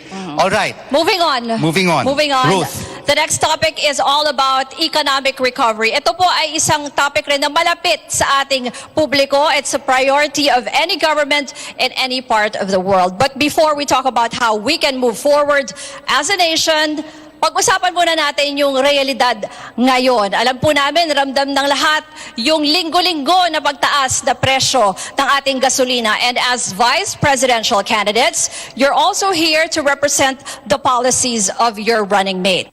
What would your administration do to help consumers cope with rising fuel prices? Alam naman natin na may domino effect yan kasi tataas yung transport costs and that will also affect yung prices of basic goods and commodities. Kaya apektado po ang budget ng bawat pamilya. So ang tanong natin una ay kay Mr. Rizalito David. Ano po ang gagawin ng inyong administrasyon para mapigilan po or matulungan ang mga consumers to deal with the rising oil prices? Alam nyo, 2 beses na ako nanawagan sa palasyo at I hope na narinig din ng ating mga senador at mga congressmen na magpatawag si Ginoong Pangulo, no? Rodrigo Duterte, ng special session of Congress para bigyan siya ng power to suspend the implementation of the excise taxes and probably bawasan yung value-added tax at the pump, no? That would reduce the price by at least mga 5 to 6 pesos already, no? Which is substantial para makarecover din yung ating mga ngalakal at ating mga drivers, no? Ang isang pinaka-importante dito, pinabayaan natin kasi na ibenta yung isang napakalaking asset natin noong panahon ni Ramos, yung Petron, na napakalaki ang kinikita. Ang sa akin, kung kami ang mamumuno, i-reacquire natin yung Petron para ito ang mag-barometer ng pricing ng ating fuel requirements dito sa bansa at makapag-refine tayo ng sarili nating fuel, no? Yan, importanteng bagay yan. Wala kasi tayong control dahil wala tayong sarili nating oil company. Kaya yun ang nais kong mangyari. Doc Williong, nakikita po natin ngayon ang sitwasyon sa Eastern Europe. Russia invading Ukraine. At nakikita po natin na umaakyat ngayon ang presyo ng krudo, mahigit ng o lampas ng $100 per barrel. Ano po ang ating solusyon? Because pag umaakyat po ang presyo ng gasolina, lahat po naaapektuhan. Yes, tama yung sinabi mo, Rico, no? Talaga problema natin sa Russia and Ukraine, tataas ang presyo ng gasolina, kuryente. Ang plano namin ni Mayor Isko, ay pag nanalo siya, ibababa natin yung tax by 50% sa petrolyo at 50% yung tax sa kuryente para at least mabawasan ng mga 5 to 6 pesos. Itutuloy natin yung mga ayuda sa ating kababayan kasi nahirapan sila. Tulad ng ginawa ni Mayor Isko sa Maynila. Ngayon, February, March, meron niya siyang ayuda ng 700,000 food boxes para lang maibsan. Problema talaga sa kuryente, isa pa, yung malampaya natural gas natin, mauubos na by 2027. Diba? So magre-rely na lang tayo sa iba, sa coal at renewable energy. Itataas natin yung renewable energy, pero yung pinag-aawayan natin kanina dito sa West Philippine Sea sa ating kababayan, ano ba pinag-aawayan? Yung West Philippine Sea po kasi may 190 trillion cubic feet of natural gas. May 11 billion barrels of oil na nakatago doon. Tapos 7% ng mga isda natin nandun. Kaya kung pwede siguro muna hindi maggera, kausapin natin maigi yung China, sabihin natin atin to. Kung merong 60-40 deal, tignan natin. Pero siyempre, kaibigan pa rin natin yung Amerika kasi Amerika magbibigay ng armas sa atin. So kung pwede makuha itong mga yaman na to para bumaba na yung presyo sa gas at kuryente. Salamat po. Now let's go to Senator Tito Soto. We have a silver bullet to these problems, encompassing fuel, poverty, BRAVE. Matagal na namin programang tinutulak ni Senator Lacson ito. At we have ibinabagay na namin sa panahon. It stands for Budget Reform Advocacy for Village Empowerment. Ang kailangan kasi, nakahanda tayo. Whatever mangyari sa oil sa ibang bansa, iba kung nakahanda tayo sa baba. Dapat ang budget reform natin, manggaling sa bottom-up budgeting. Hindi kasulad na nangyayari ngayon na ceiling, bibigyan ng ceiling yung mga departamento, magsasubmit ng kung ano-ano, hindi alam kung ano nangyayari sa baba. Merong disconnect. Samantalang, kung ang magagawin natin ay yung budget reform na bottom-up, inaalam mo sa barangay, anong mga pangangailangan nyo? Akyat sa Municipal Development Council, akyat sa Regional District Development Council, akyat sa National Level. Pagdating ng National Expenditure Program, maliwanag yung mga pangangailangan sa baba. Pasama na din niya yung subsidy sa public transport. Kung tataas ang fuel sa ibang bansa, magkakaroon tayo ng problema sa oil, meron tayong subsidy para sa mga public transport natin. You're watching a CNN Philippines special presentation. Meron pong gustong sabihin na si Mr. Manny Lopez. Yes, thank you very much. Napansin ko po, namimigay tayo ng mga billion-billion dito in this program, no? But the truth of the matter, the reality that we will be facing is one that will require belt tightening. Sapagkat ang pandemya po, the repercussions of this pandemic, nahirapan ang global economy, ang ating local economy, maraming out of jobs, maraming mga iba't ibang mga micro, small, and medium-scale enterprises na nalulugi. So we came up with a three-pronged socio-economic development and political reform agenda. And this will require a new omnibus investment code, a streamlined bankruptcy law, and provision for low-interest loans para po makabangon ang ating mga MSMEs, ang ating agrikultura, ang ating mga professionals, at ang mga consumers. Sapagkat pag nakabangon po yan, babangon din ang ating national economy. May gusto po atang sabihin si Congressman Bello. You have 1 minute, sir. Yes, I think it would be very important with respect to yung sinabi ni Mr. David that we not only have Petron back but we repeal the oil deregulation law para naman may control tayo sa mga presyo, no? Secondly, kailangan na ng price controls. And when there's an emergency, there has to be price controls. And then back to this situation, the Senate, passed this itong lowering the income tax of the corporations in the midst of a pandemic, no? From 30 to 20 for local and from 30 to 25 for foreign corporations. And Senator Pangilinan was part of that. Senator Soto was part of that. It was pushed by the Duterte administration. So, what the hell? You're saying you're for MSNEs and then you're bringing down the taxes of the big ones. Marami pa tayong pag-uusapan mamaya. Posible pa tayong pumunta sa topic yes, ng Mr. ekonomiya. Lopez would like to More? add. Okay. Yes, Briefly. as an economist and a management professional, I think we will have to strike a balance. When the budgeting and the priorities of the national government were undertaken, this was a pre-pandemic scenario.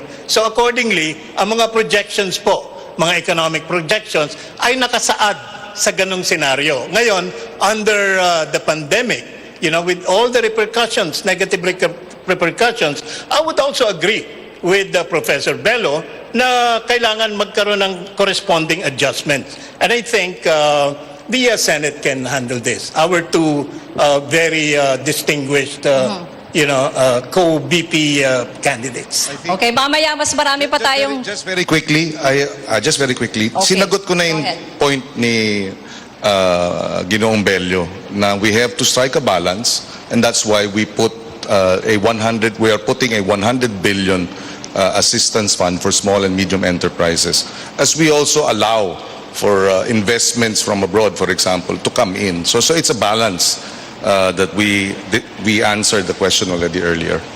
Mamaya marami pa tayong pagkakataon na marinig ang ating mga kandidato. You're watching a CNN Philippines special presentation.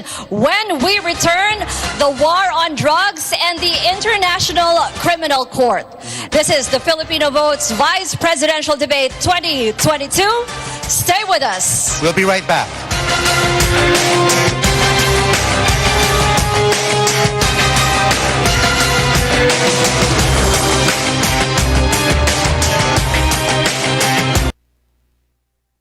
This program is brought to you by Attorney Olen Seno, running for Mayor, Mandaue City. Board Member Tadio Junque Uano, seeking for re-election, 6th District, Cebu Province. Attorney Rico Amores, running for Vice Mayor, Lapu-Lapu City.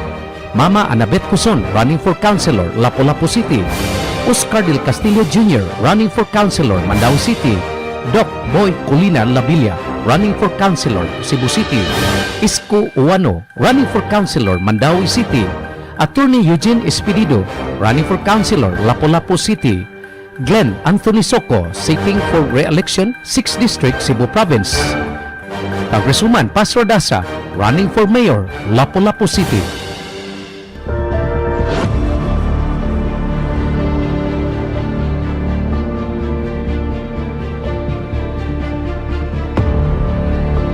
What are debates for? Sure, it's not mandatory, but participation says a lot about the candidate. It demonstrates their profound national commitment ahead of the general elections on May 9th. On Saturday, February 26th, CNN Philippines will ask the vice presidential candidates the hard question.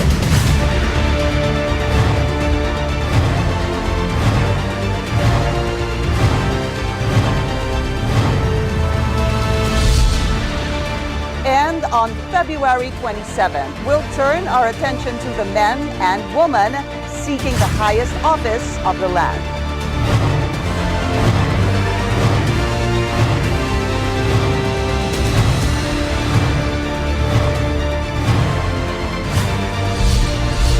They have confirmed their attending, ready to face the nation, Ready to answer your questions, to promote accountability. Side by side, on one stage, on one network.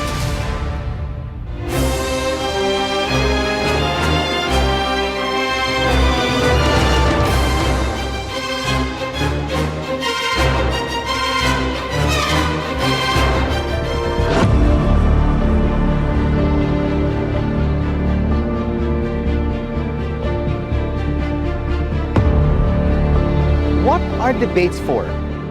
Sure, it's not mandatory, but participation says a lot about the candidate. It demonstrates their profound national commitment ahead of the general elections on May 9th. On Saturday, February 26th, CNN Philippines will ask the vice presidential candidates the hard question. Welcome back to Filipino Votes Vice Presidential Debate 2022. I'm Ruth Cabal. And I'm Rico Hizon. 7 vice presidential candidates are pitching their platforms to Filipino voters ahead of our general elections on May the 9th. And before we proceed to our Paalala next... lang natin, no, Yes, sa to our ating mga next question. kandidato na wag po tayong mag-i-interrupt pag sumasagot po ang isang kandidato. Sana po maintindihan nyo na kasi mas maganda pag naririnig ng buo ang sagot ng isang kandidato. I'm sure yun din ang gusto ng ating mga manonood. And when everybody speaks over each other, it is the Filipino people who do not understand your platform of government and why you want to run and become the next vice president of the country. Thank you very much for your cooperation. And of course, Ruth, we would also like to mention to our viewers that on social media, on Twitter, hashtag CNNPH VP Debate is currently one of the top trending. Kaya pwede po kayo mag-tweet or mag-comment sa ating Facebook para malaman din natin kung ano yung reactions nyo. A recent survey found that Filipinos have identified 5 top issues that the current administration should immediately address. Number 1 is fighting graft and corruption.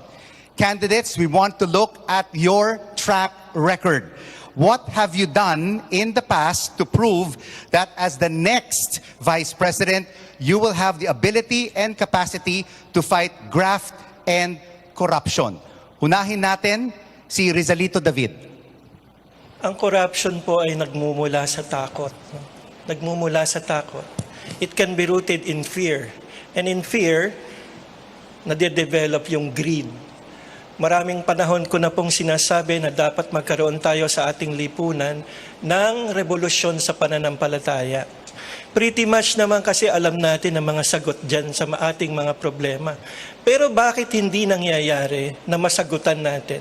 Dahil nagkukulang tayo sa pag-ibig, no? Hindi political will, pag-ibig. Kaya po, yung corruption ay yumayabong dahil wala tayong pag-ibig sa ating kapwa. Kaya po ako, parating sinasabi ko, ibalik natin ang gobyerno kay Kristo. No? Restore all things in Christ. Yun ang pratikong panawagan. Magkaroon tayo ng himagsikan sa ating pananampalataya. Simply put, live our faith. Yun lang naman parati yun eh. Wala na, lahat ng batas ginawa na natin para maiwasan ang korupsyon, pero walang nangyayari. Bakit? Kasi nasa puso yun, yung takot at yung kasakiman, no? Na kailangan mawala at mawawala lamang yan kung tayo'y magbabago. Magkaroon ng pagbabago ang lipunan kung ang bawat isa ay magkakaroon ng pagpapanibago sa pamamagitan ng pag-aalay ng sarili sa mga turo ng ating Panginoon. Senator Kiko Pangilinan, your track record on fighting graft and corruption. Well, 3 beses na tayong hinalal ng ating mga kababayan bilang senador mula noong 2001 at mahalaga sa akin ang tiwala na ibinigay sa atin ng ating mga kababayan. Kaya tiniyak natin na sa 3 termino natin ni minsan, hindi tayo nasangkot sa anumang kaso ng anomalya, number 1. So maliwanag yan. Number 2, nung tayo ay NFA chairman ng NFA board, for the first time in 42 years, nag-reject ng bid ang NFA dahil masyadong mataas. In fact, 4 na beses tayo nag-reject ng bid. Hindi daw nangyari yan sa 42 taon ng NFA. Bakit nag-reject? Kasi mataas. Bakit mataas? Dahil merong isinisingit na tongpats. At sa 4 nating pag-reject, na bababa nila ang presyo ng Thailand at Vietnam ng kanilang ino-offer na bigas. At nakatipid tayo ng 7 billion pesos dahil dito. So, yan ang ating track record. At siyempre, nung first term natin, talagang binusisi natin at dinepensa ang pagmamodernisa ng ating justice system. Dinagdagan natin ang sahod ng mga huwes, binaba natin ang vacancy rate sa huwes nung tayo member ng JBC, nadagdagan din ang benepisyo ng ating mga prosecutor. Dahil pag malakas ang sistema ng katarungan, talaga ang corruption mababawasan talaga dahil napaparusahan ang dapat parusahan. Now may we hear from Manny Lopez. Thank you. As a private citizen, businessman, and public official, I once served also in NFA GrainScore as its president and general manager. And I fought graft and corruption to the fullest extent of my capability and my ability. And I lost. Why? Because there is no political will to fight graft and corruption in this country. It has become endemic, and it seems to get worse as we elect more distinguished legislators and more distinguished officials. So, what do we propose? How do we address graft and corruption more effectively? We can look at it from a systemic perspective, because graft and corruption in this country has become systemic. It does require systemic solutions. And we have this e-governance system that could address specific loopholes in the public financial system. And we can adopt this. This is likewise a UN-approved and supported initiative. And as our distinguished colleagues here have mentioned, fighting graft and corruption will require a renewal of our faith in ourselves, in our country, and our desire to fight graft and corruption. Let's move on sa isa pang mainit na issue. Noong November, the International Criminal Court put on hold its investigation into the country's controversial war on drugs. It was in response to the government's deferral request. Ang sabi ng gobyerno natin, gagawa na lang daw sila ng sarili nilang investigasyon dito. Candidates, your presidents have different views on cooperating or not with the ICC. But we want to know first and foremost from you, will you push to have the country rejoin the ICC? Please explain your answer. We start with SP Soto. Yes, obviously, because we passed in the Senate a resolution and a petition I filed with the Supreme Court na sinasabi namin sa Supreme Court na desisyonan yung sinasabi na kapag kami ay pumasok sa isang agreement or treaty, two-thirds vote ang binibigay ng konstitusyon at binibigay sa Senado at binibigay namin. Pero once mag-abrogate, ang sinasabi namin sa Senado, kailangan paalam din sa amin. Kailangan ipasa din namin na sinasabi namin, payag kami i-abrogate. Because the abrogation done by the Executive Department was unilateral. Kaya yun ang sinasabi na obviously, ang Senado ay pabor doon, or kami, majority in the Senate, pabor, na pag-usapan yan at ibalik tayo. At kung gusto mag-imbestiga ng ICC dito sa atin, ayaw mag-imbestiga. Wala tayong tinatago, wala tayong dapat katakutan.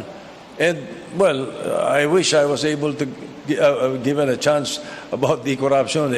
Perhaps later. Sige. Thank you po. Puntahan natin si Mr. Serapio. Ano pong masasabi niyo sa rejoining ICC or not? Yes, as a respectable member of the international community, I joined the Senate President in his stand that we should rejoin the International Criminal Court. And for that matter, we should also be part of all other international organizations which help promote international harmony, cooperation, and amity that is provided for in our Constitution. So that's my short answer to this question. And Doc Willie Ong, what is your point of view on this issue? Rejoin or stay out of the International Court? Salamat, Rico. Siyempre, yes tayo. Sasali tayo ulit sa ICC. Pero ang problema talaga natin itong war on drugs, di ba? I think kahit ito sa mga international organizations, yung criminal justice approach, minsan hindi yun ang pinakamaganda pag-solve ng war on drugs. Kailangan natin yung public health approach tulad na sinabi ni Senator Tito Soto. Ang addiction po kasi, may problema po sa prefrontal cortex. Dito sa harap natin, na-addict talaga yung tao. Kung di siya na-addict sa shabu, baka mag-Novain siya o mag-cough syrup siya. So, sakit po siya. So 98% are mga users, 2% lang ang pushers. So kailangan focus natin science-based, kailangan bawasan ng stigma sa mga gumagamit, paparamihin natin yung mga libreng gamot. May gamot na kasi pang-solve o pang-cure sa mga nagiging drug addict. Hindi pwede yung ikukulong, tapos pagbalik, magiging addict sila ulit. At paparamihan yung psychologists, psychiatrists, at ililibre yung mga gamot dito. Sa Maynila, kay Mayor Isko, talagang 97% ay nahuhuli at hindi sila napapatay. Napakinggan po natin yung mga response ng ating mga candidates that they will rejoin. What about cooperation with the ICC? And to what extent will you cooperate with the International Criminal Court? This question is for you, Walden Bello. Well, the short answer is full cooperation, and we will make sure that there's a coordination between our justice system and the ICC, because 27,000 extrajudicial executions directed from Malacanang, President Duterte cannot escape this responsibility. And he should be prosecuted, and I believe he will be prosecuted and brought to a cell in The Hague. And we will support it. Calyode and I will in fact support this. But I would just like to say something. Yung rewriting of history, si Senator Soto, he's rewriting history. Noong kasagsagan ng war on drugs, did he say anything critical of the president? Did he protect Senator Laila de Lima, who was a member of the Senate? No? I mean, he was just supportive during that time when the president was destroying the integrity of the Senate. No? So, Senator Soto, please don't rewrite history. You were an ally of the president until just very recently. Okay? So, let's be frank with our kababayan naman. Huwag tayo magsisinungaling dito. Kaya, mahirap ho yan. Hindi ho ba anti-terror law itinulak nyo? Oh boy, come on. Senate President. I think former Congressman Bello has got his figures all wrong. Una, and then later I want to ask, what do you mean by ally? If because dahil kami magkaibigan, ally na ako. I have preserved the independence of the Senate always. And you can ask the members of the minority and the majority. Ngayon, ito, why do I say he's got it all wrong? Kaya ako open na ang ICC mag-imbestiga rito. From the 2016 up to the present, October 2021, there were 258,000 drug operations. This is on the issue of illegal drugs, of drug operations. There were 378,000 arrests.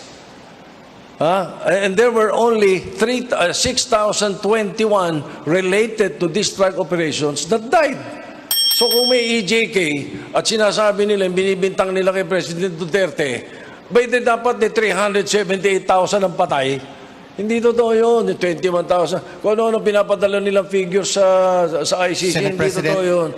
your time is up. You have the records speak for itself. Senator Kiko, the question now is to you. Will you cooperate with the ICC, just apart from rejoining?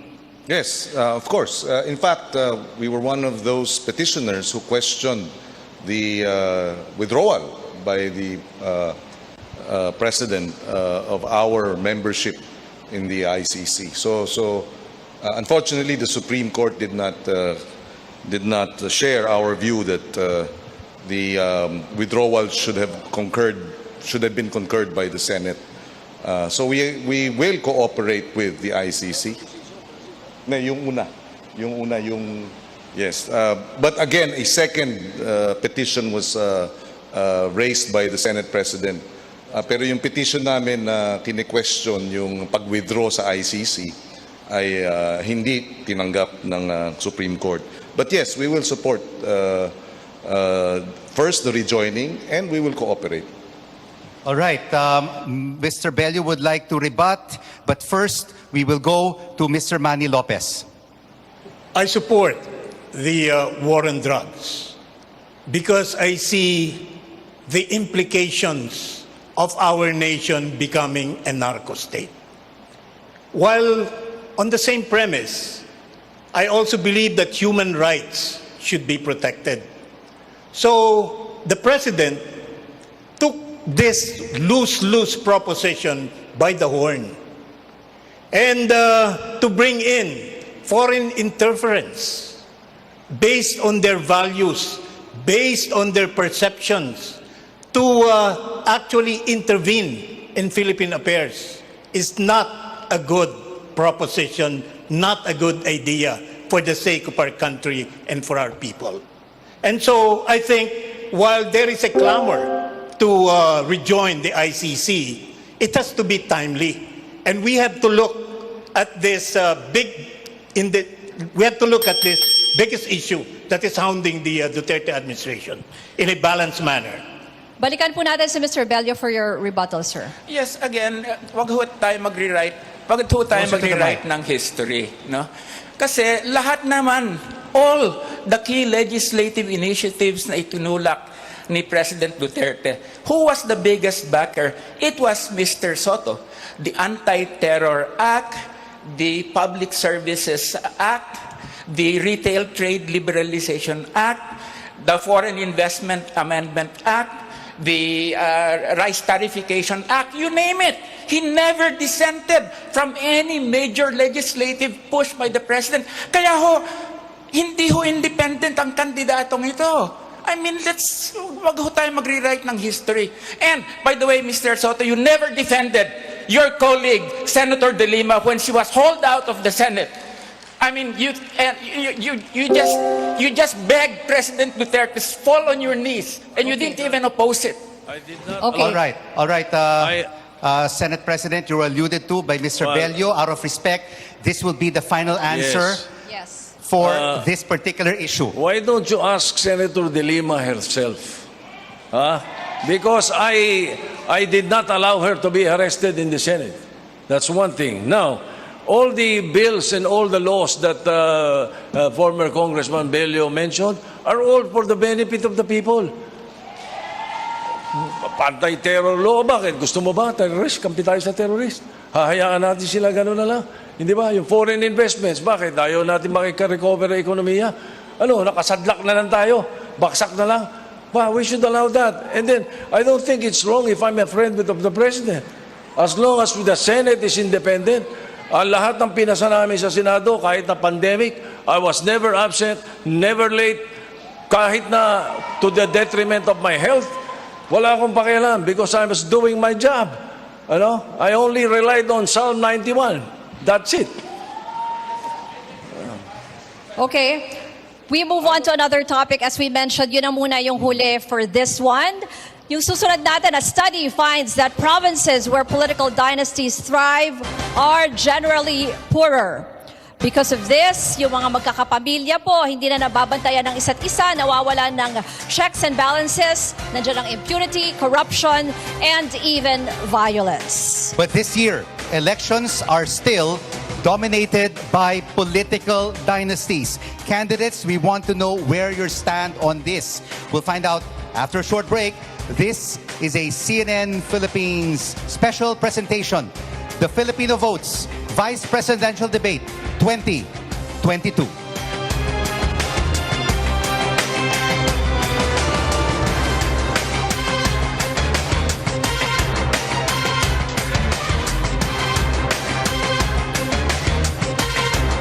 This program is brought to you by Attorney Olen Seno, running for Mayor, Mandaue City. Board Member Tadio Junque Uano, seeking for re-election, 6th District, Cebu Province. Attorney Rico Amores, running for Vice Mayor, Lapu-Lapu City. Mama Annabeth Cuson, running for Councilor, Lapu-Lapu City. Oscar Del Castillo Jr., running for Councilor, Mandaue City. Doc Boy Colina Labilla, running for Councilor, Cebu City. Isko Uano, running for Councilor, Mandaue City. Attorney Eugene Espirido, running for Councilor, Lapu-Lapu City. Glenn Anthony Soco, seeking for re-election, 6th District, Cebu Province. Congresswoman Pastor Dasa, running for Mayor, Lapu-Lapu City.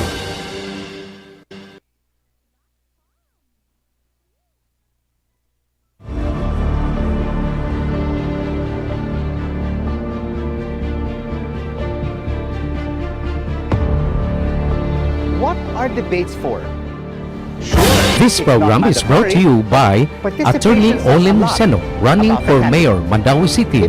Board Member Tadio Junque Uano, seeking for re-election, 6th District, Cebu Province.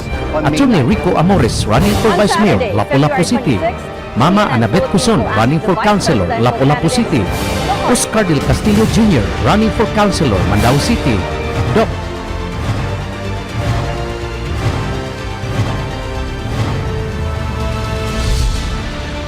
And on February 27th, we'll turn our attention to the men and women seeking the highest office of the land.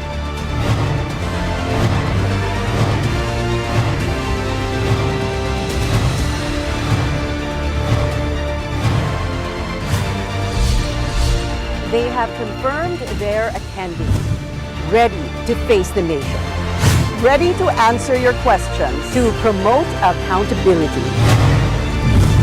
Side by side, on one stage, on one network.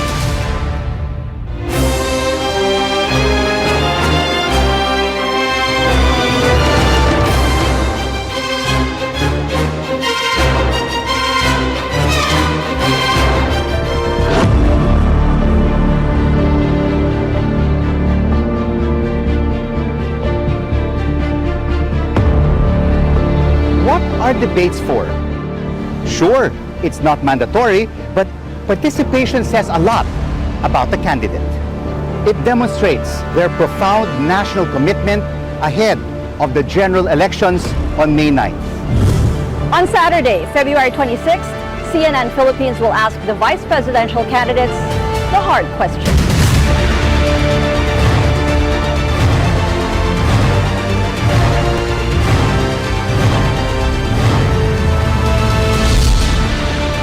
And on February 27th, we'll turn our attention to the men and women seeking the highest office of the land.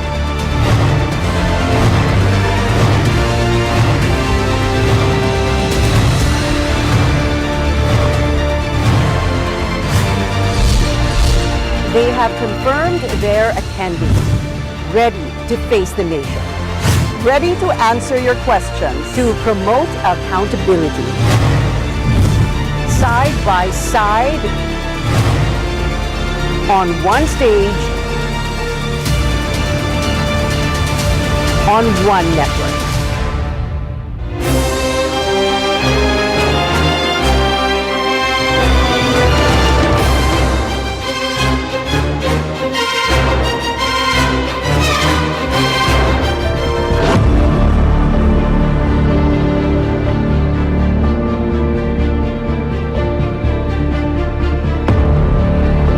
What are debates for? Sure, it's not mandatory, but participation says a lot about the candidate. It demonstrates their profound national commitment ahead of the general elections on May 9th. On Saturday, February 26th, CNN Philippines will ask the vice presidential candidates the hard question.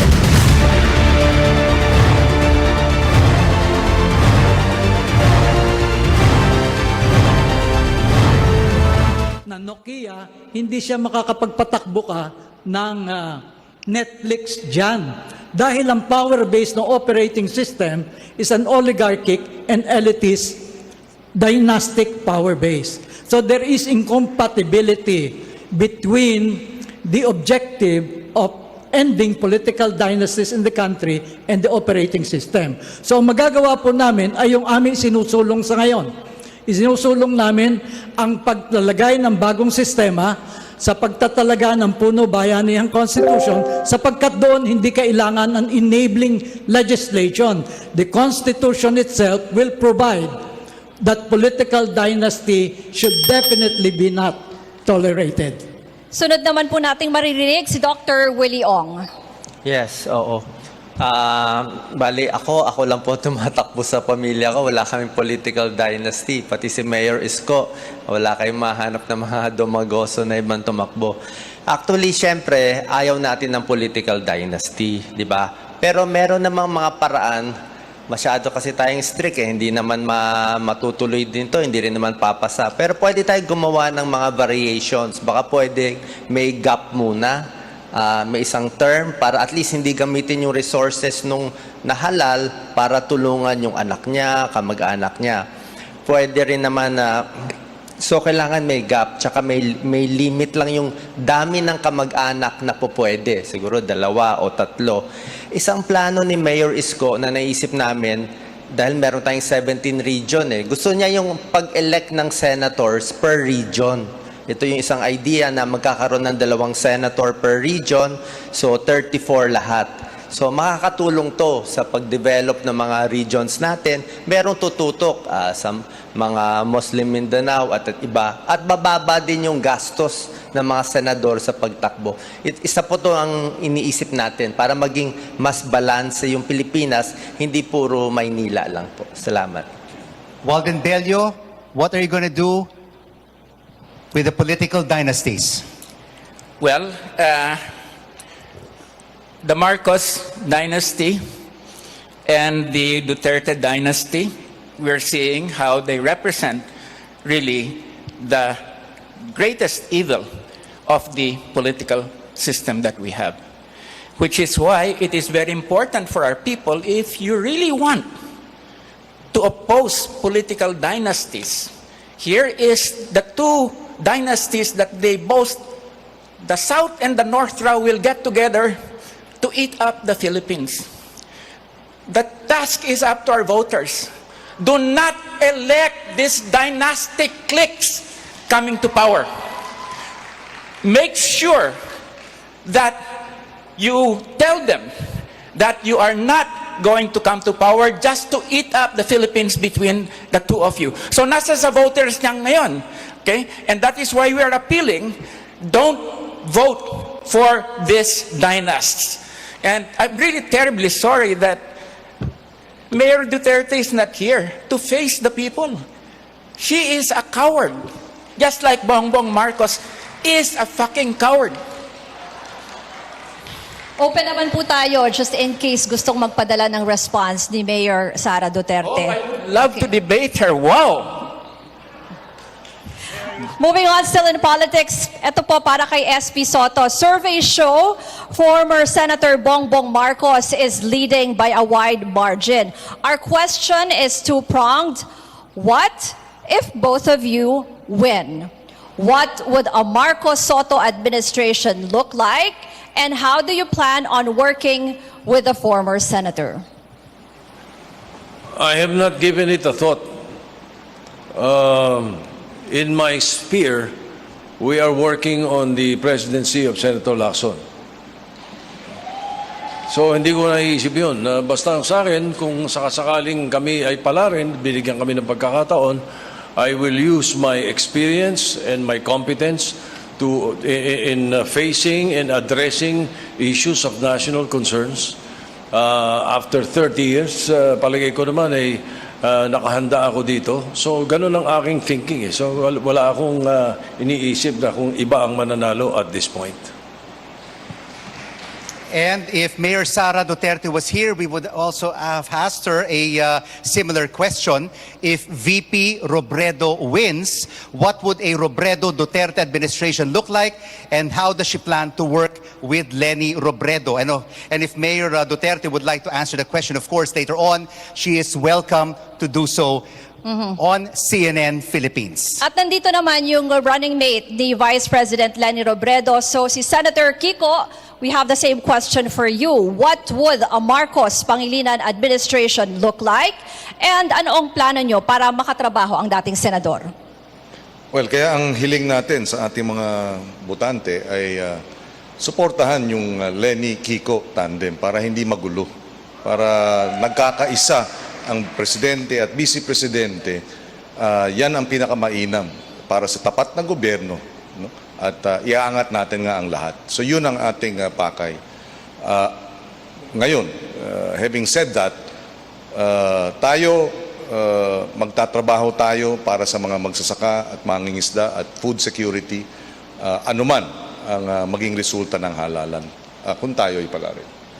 And Rizalito David would also like to have his statement because there's various combinations, no? What if it's a Rizalito David or a Bongbong Marcos or Leni Robredo presidency? How are you planning to cooperate with them, Mr. David?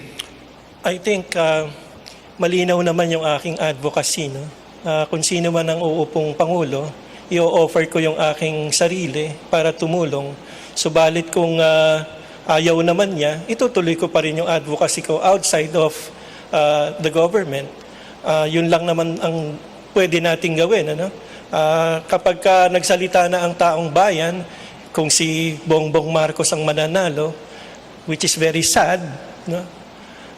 Wala na tayong magagawa doon. Babantayan na lang natin kung ano ang gagawin niya. Kapag siya ay ng abuso, gagamitin natin yung Office of the Vice President para siya ay, kumbaga, labanan doon sa kanyang pang-aabuso. Our next question goes to Carlos Serapio. The 2022 budget of the Office of the Vice President is over 700 million pesos, and that is 21% lower than last year. How do you plan to spend that amount as Vice President? Well, we have designed, that means the political party has designed the Office of the Vice President, not just to support the President, and also at the same time to abide by the constitutional provision on the role of the Vice President.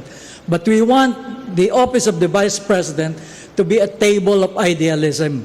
It will be a table of philosophy, of advocacy, of aspirations, of vision. Most especially, it will be a table for the young people, for the young generation.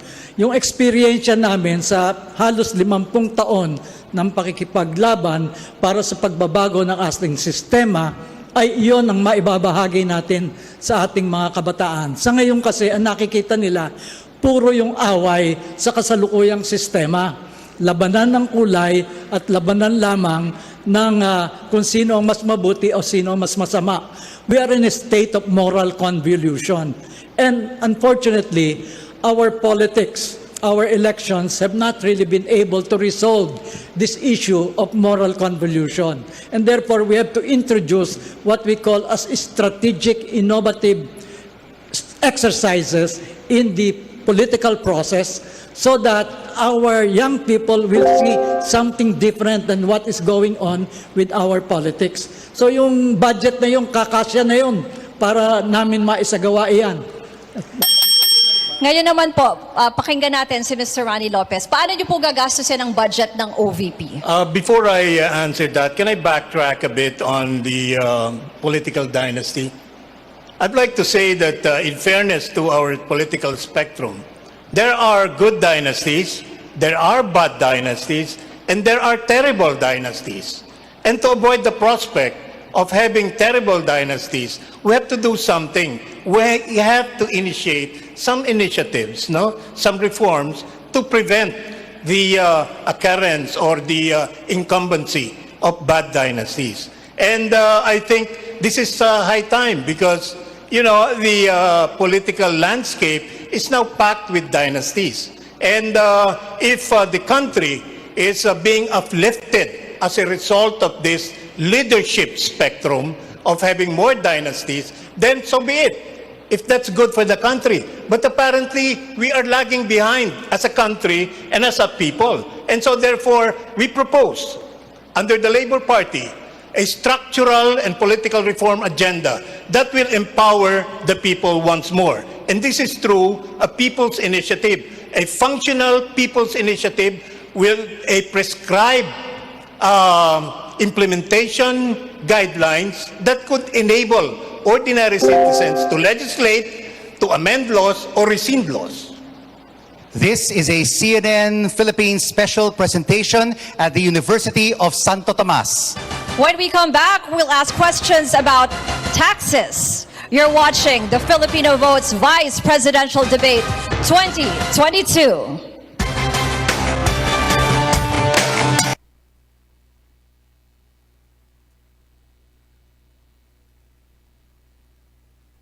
This program is brought to you by Attorney Olin Seno, running for Mayor, Mandaue City. Board Member Tadio Junque Uano, seeking for re-election, 6th District, Cebu Province. Attorney Rico Amores, running for Vice Mayor, Lapu-Lapu City. Mama Annabeth Cuson, running for Councilor, Lapu-Lapu City. Oscar Del Castillo Jr., running for Councilor, Mandaue City. Doc Boy Colina Labilla, running for Councilor, Cebu City. Isko Uano, running for Councilor, Mandaue City. Attorney Eugene Espirido, running for Councilor, Lapu-Lapu City. Glenn Anthony Soco, seeking for re-election, 6th District, Cebu Province. Congresswoman Pastor Dasa, running for Mayor, Lapu-Lapu City.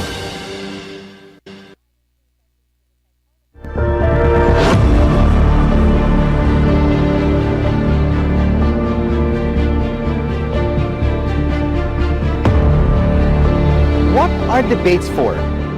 Sure, it's not mandatory, but participation says a lot about the candidate.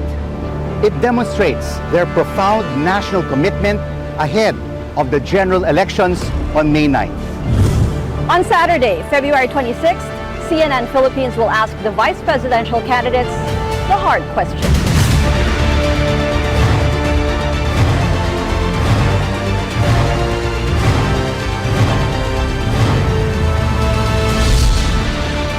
And on February 27th, we'll turn our attention to the men and women seeking the highest office of the land.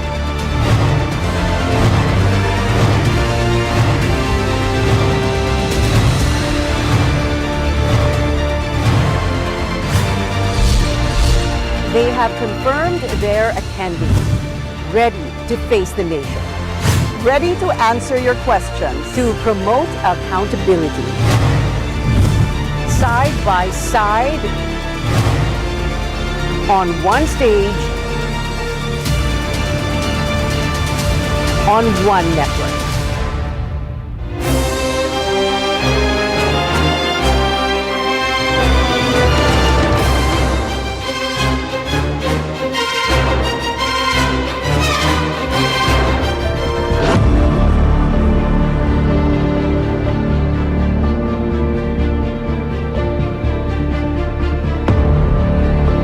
What are debates for? Sure, it's not mandatory, but participation says a lot about the candidate. It demonstrates their profound national commitment ahead of the general elections on May 9th. On Saturday, February 26th, CNN Philippines will ask the vice presidential candidates the hard question.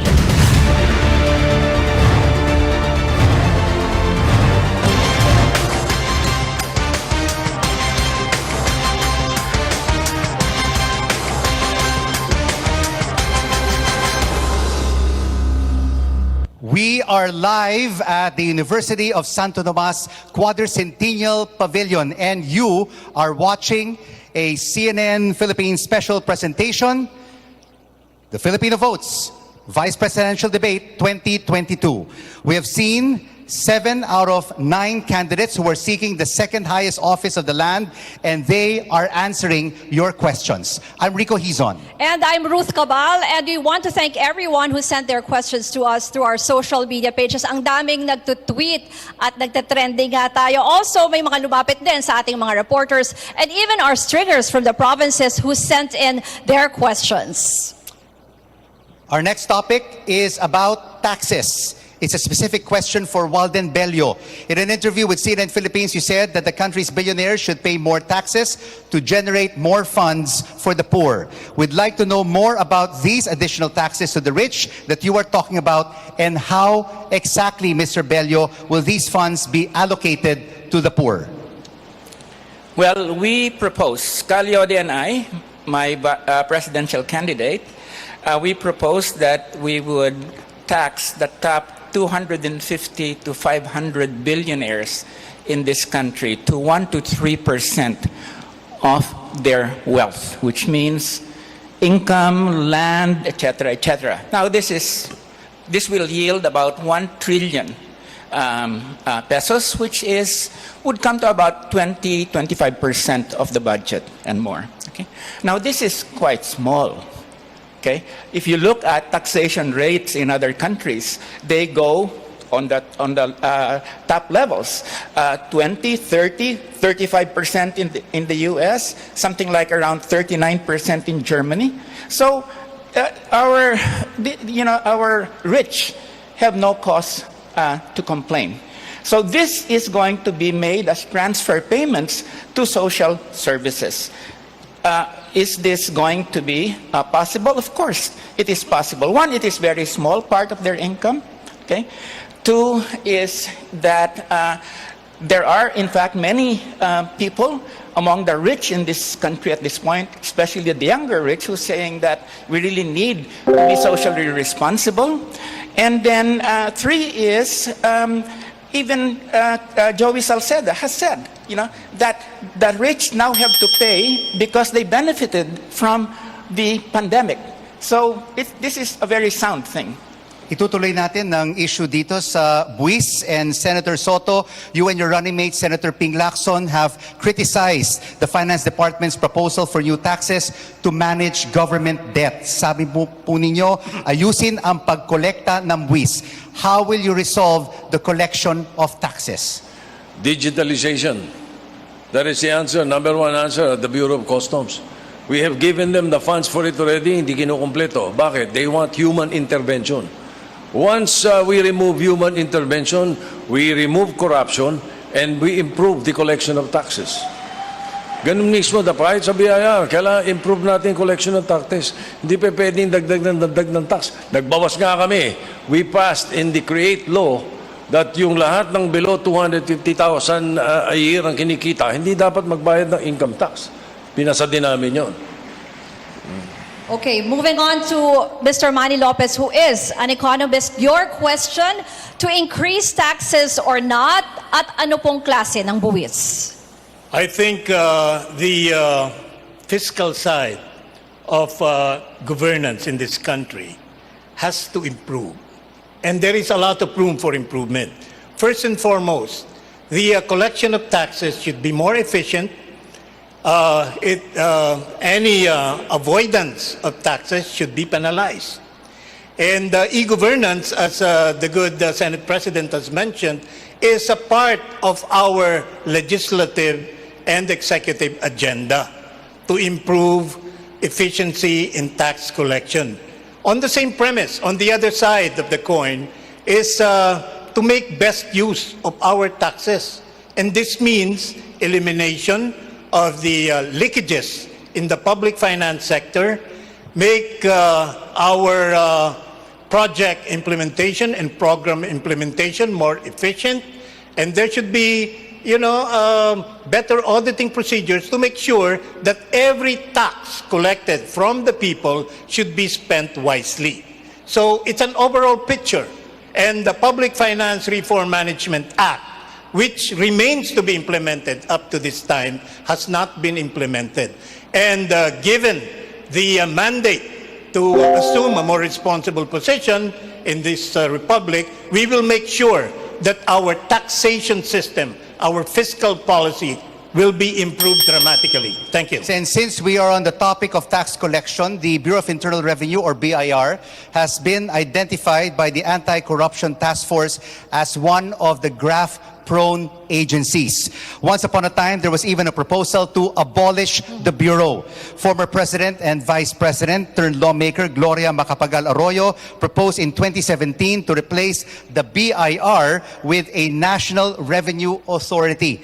Ang sinabi niya, there is a need to address growing taxpayer dissatisfaction and the increasing perception of systemic corruption in the BIR. Our question is, as Vice President, how will you help end the systemic corruption in the BIR? Senator Pangilinan, you have 90 seconds. Well, again, I will go back to, you have to punish swiftly the guilty. Hindi pa pwedeng hindi pinaparusahan ang mga nagkakasala. Ang nangyayari kasi, pag ikaw ay magnakaw nga ng mas marami, mas meron kang abogado, makakalusot ka dahil mabagal ang sistema ng katarungan. In the long run, you have to modernize your judiciary. You cannot have a modern judiciary with a third world budget. So we really have to increase support for our judiciary. Dagdagan pa ang benefits ng mga huwes, mga prosecutor, ng mga court staff para maging efficient. increase the budget. If we can double it, why not? And in exchange, dapat mabilis ang paglilitis. Ngayon kasi 6 na taon ang average na paglilitis eh. Dapat yan mabawasan sa 3 o 2 taon na lamang. Dahil pag mas marami ang napaparusahan sa mabalis na paraan, talagang magkakaroon ng takot at respeto sa ating mga batas. So that's how you address corruption and that's how you address itong misfeasance or pang-aabuso sa pwesto. Hindi lang ng BIR at iba pang mga ahensya. Balikan ko rin lang, between imposing more taxes and having a more efficient system of collection, we should prioritize the latter. Dahil hindi nakokolekta. 700 billion pesos a year, sabi ng COA, ang nawawala sa corruption. Siyempre, ang pakiramdam ng taxpayer, ibinabayad ko sa inyo, ninanakaw lang ninyo. So, kinakailangan talaga ng mabilis na paglilitis at parusa ng corruption issue. So, Senator Pangilinan, paano natin pwedeng iksian ang paglilitis? Alam natin dito ang hustisya sa Pilipinas matagal sa mga korte. Unang-una, fill up all the vacancies in our court system. There are about 25% of our courts walang judge, kaya mabagal. To add more courts para yung dami ng kaso ay hindi na overloaded ang court system natin. And of course, hire more judges, give them more support, and then convene the JELAC, which is the Judiciary Executive Legislative Advisory Council. The Senate President, the Speaker of the House, the Chief Justice, and the President of the country sits in the JELAC. It has been convened twice in 2008. It should be convened when the next administration comes in, and we talk about budgetary support. We talk about magkano pa ang kailangan para talagang marami na ang ating courts para mabawasan o bumilis ang paglilitis. Pagka masyadong maraming kaso, isang judge, mabagal talaga. Pag mas marami ang korte, mas marami ang judges, mas mabilis ang desisyon. At magiging 2 years na lang yan. Balikan natin yung original na tanong kay Dr. Willie Ong. Ano po ang gagawin nyo para labanan ang systemic corruption sa BIR? Yes, talaga, mahirap talaga magbayad ng tax dito sa atin eh. Minsan gusto mo na magbayad ng tunay, ayaw pa rin nila tanggapin, kailangan may lagay. Tama naman po sinabi ni Senator Tito Soto, kailangan i-computerize. Alisin yung usap ng tao sa tao, dyan makukuha yung corruption. Pwede natin i-simplify yung pagbayad ng tax. Isa pa, pwede natin i-broaden, paramihin yung nagbabayad ng tax. Ayon sa pag-aaral, parang 19% lang ang nagbabayad eh. Kaya nahihirapan yung 19%. Kung mas marami ang magbabayad, mas magaan ito. At i-encourage natin yung mga tao na magbayad. Kasi yung buwis na binabayad nyo, yan ang pang-sweldo sa teacher, di ba? Para proud tayo na magbayad. Pwede rin ayusin yung BIR eh. May concept na i-retire mo, tapos i-rehire mo yung iba. Pwede natin gawin to para malinis yung mga bad apples. Tuloy-tuloy din yung tulong natin sa MSME.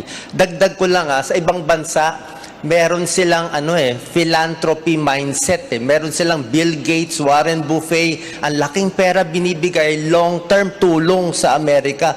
Sa atin, yung mayayaman natin, parang walang philanthropy mindset eh. Pero kulang tayo dyan. Kung yung mga mayayaman sa Pilipinas, gagawa ng long-term projects para ma-alleviate, matulungan tayong mga mahihirap. Salamat po. Walden Bello, your response.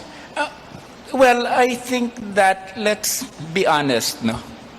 Alam naman natin tax breaks na binibigay ng ating executive as well as the Senate and the House, no? Yung napakalaking tax break, yan yung create law. Binabaan yung corporate income tax from 30% to 20%. And for foreign businesses, from 30 to 25%. Ang laki, trilyon-trilyon na nawala sa atin yan. Ang tagal na ng agenda nila, even before pandemic. Pero ginamit tayo, they used the pandemic to get what they wanted. So, Senator Soto, Senator Pangilinan, pareho kayo nagboto sa CREATE Act that gave big tax breaks. So what are you saying, that you are not guilty of this process? Tama na yan, kalokohan na yan. Senator Soto. When we pass laws, it's the Congress that pass. Bakit pinag-iinitan mo kami dalawa?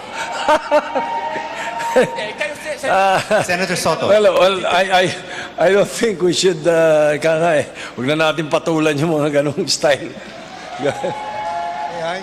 May I first? Kiko? Yes. Kiko. And then we go to Mr. Manny Lopez. Yes. Again, the issue of taxation is really a very sticky issue, no?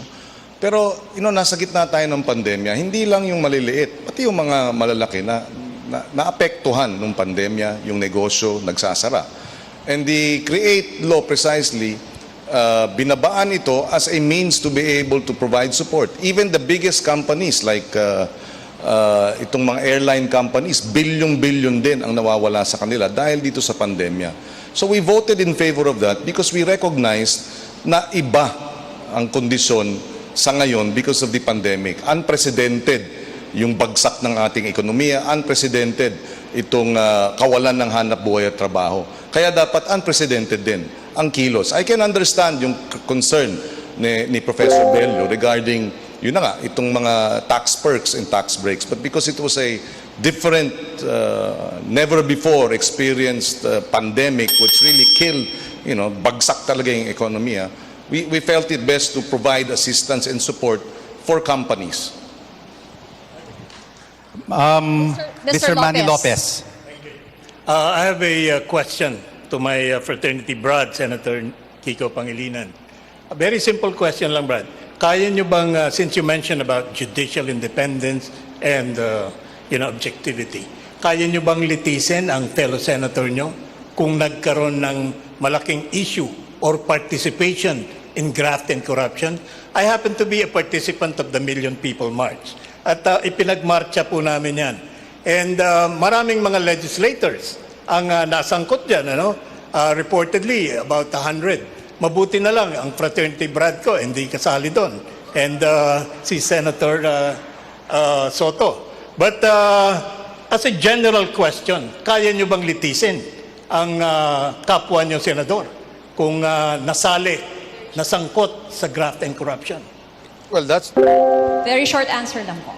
Merong ethics committee sa ating Senado, but of course, paglilitis ang pinag-usapan, sa hudikatura yan. No? And in fact, ang nangyari nga, nitong nakaraan, 3 senador ang nakulong dahil dun sa paglilitis sa Napoles Fund. Pero nung nanalo na ang bagong administration, o bago pa man at nung nanalo, nabaliktad yung sitwasyon. Senate President Tito Soto. And then finally, Yes. before we go to the break, Mr. Serapio. Yes, the answer is in the affirmative. There is a committee on ethics. If there is a case filed against a senator, we will investigate, no matter what. Briefly, Mr. Serapio. Ito po sistemang ito has reached its point of incompetence. No matter kung anumang subsystem or sectoral reform ang gawin, hindi po maaayos yan. Ang pinakasagot talaga rito ay total system change po. Kinakailangan tumawid tayo from the old political system to a new one. This is in the nature ng unitary system will always have this kind of problem po. Ganun po ang mangyayari dyan. And speaking of corruption, it will be one of the priority topics in tomorrow's presidential debate with our very own Pio Ontiveros and Pinky Webb. Tune in to CNN Philippines for the presidential debate at 5 p.m. You're watching the Filipino Votes Vice Presidential Debate 2022 right here at the University of San. Again, thank you so much, USC. And thank you to Very Reverend Father Richard Ang, the Rector of USC. After the break, we'll shift our focus to our most precious resource, our children. How do we keep educating and protecting them? We'll be right back. Stay with us.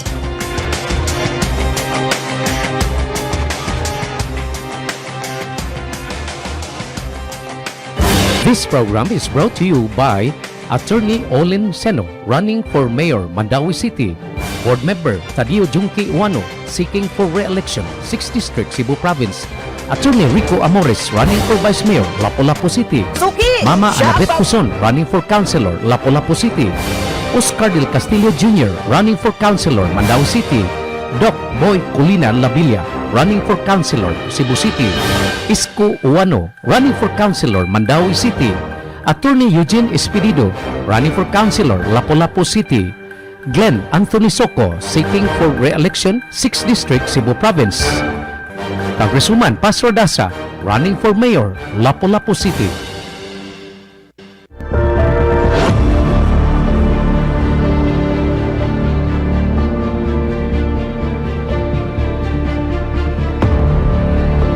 What are debates for? Sure, it's not mandatory, but participation says a lot about the candidate. It demonstrates their profound national commitment ahead of the general elections on May 9th. On Saturday, February 26th, CNN Philippines will ask the vice presidential candidates the hard question.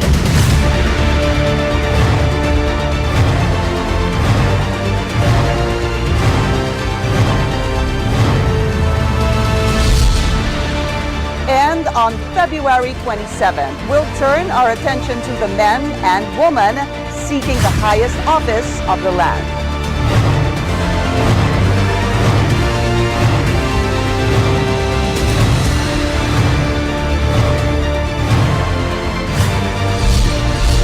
They have confirmed they're attending, ready to face the nation, Ready to answer your questions. to promote accountability. Side by side, on one stage, on one network.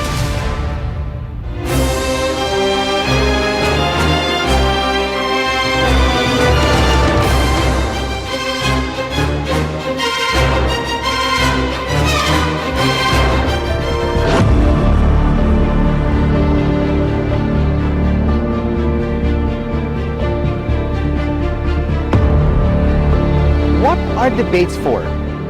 Sure, it's not mandatory, but participation says a lot about the candidate. It demonstrates their profound national commitment ahead of the general elections on May 9th. On Saturday, February 26th, CNN Philippines will ask the vice presidential candidates the hard question.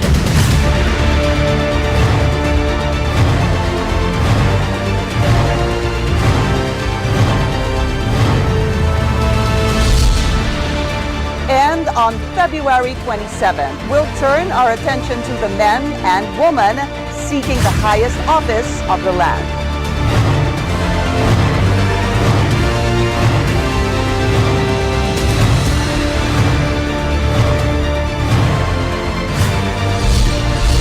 They have confirmed they're attending, ready to face the nation, Ready to answer your questions. to promote accountability.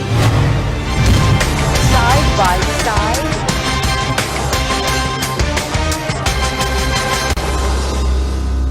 This is a CNN Philippines special presentation, the Filipino Votes Vice Presidential Debate 2022, right here at the University of Santo Tomas. I'm Ruth Cabal. And here with us on stage are 7 out of the 9 vice presidential candidates. I'm Rico Hizon. The UNICEF reported that since the pandemic was declared, we have seen an increase in children who have been left hungry, isolated, abused, and anxious.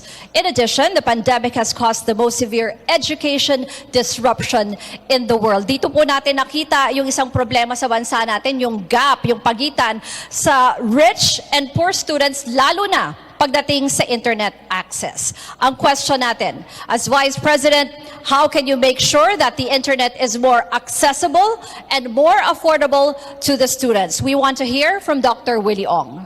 Yes, oo. Salamat sa question, Ruth. Oo. Talaga itong education talaga pinaka-problema natin kasama yung sa internet.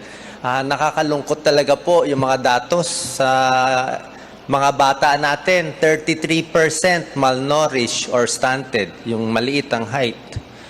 Dati ang data, 50% may bulati sa tiyan. Paano mag-aaral kung anemic? 10,000 na bata namamatay bawat taon sa diarrhea. Maruming tubig, walang pang ospital. Oo. Kaya yung yung access sa internet, may plano kami ni Mayor Isko dyan sa fiber optic na gagawin niya. Pagdating sa school, ano problema natin? Bullying. Nako, sa Twitter natin ngayon, baka marami na nag-away. Philippines, 45% ang bullying. Sa ibang bansa, 8% lang. Kaya kita nyo naman internet natin. Isa pa, ito medyo hindi alam to na kababayan natin.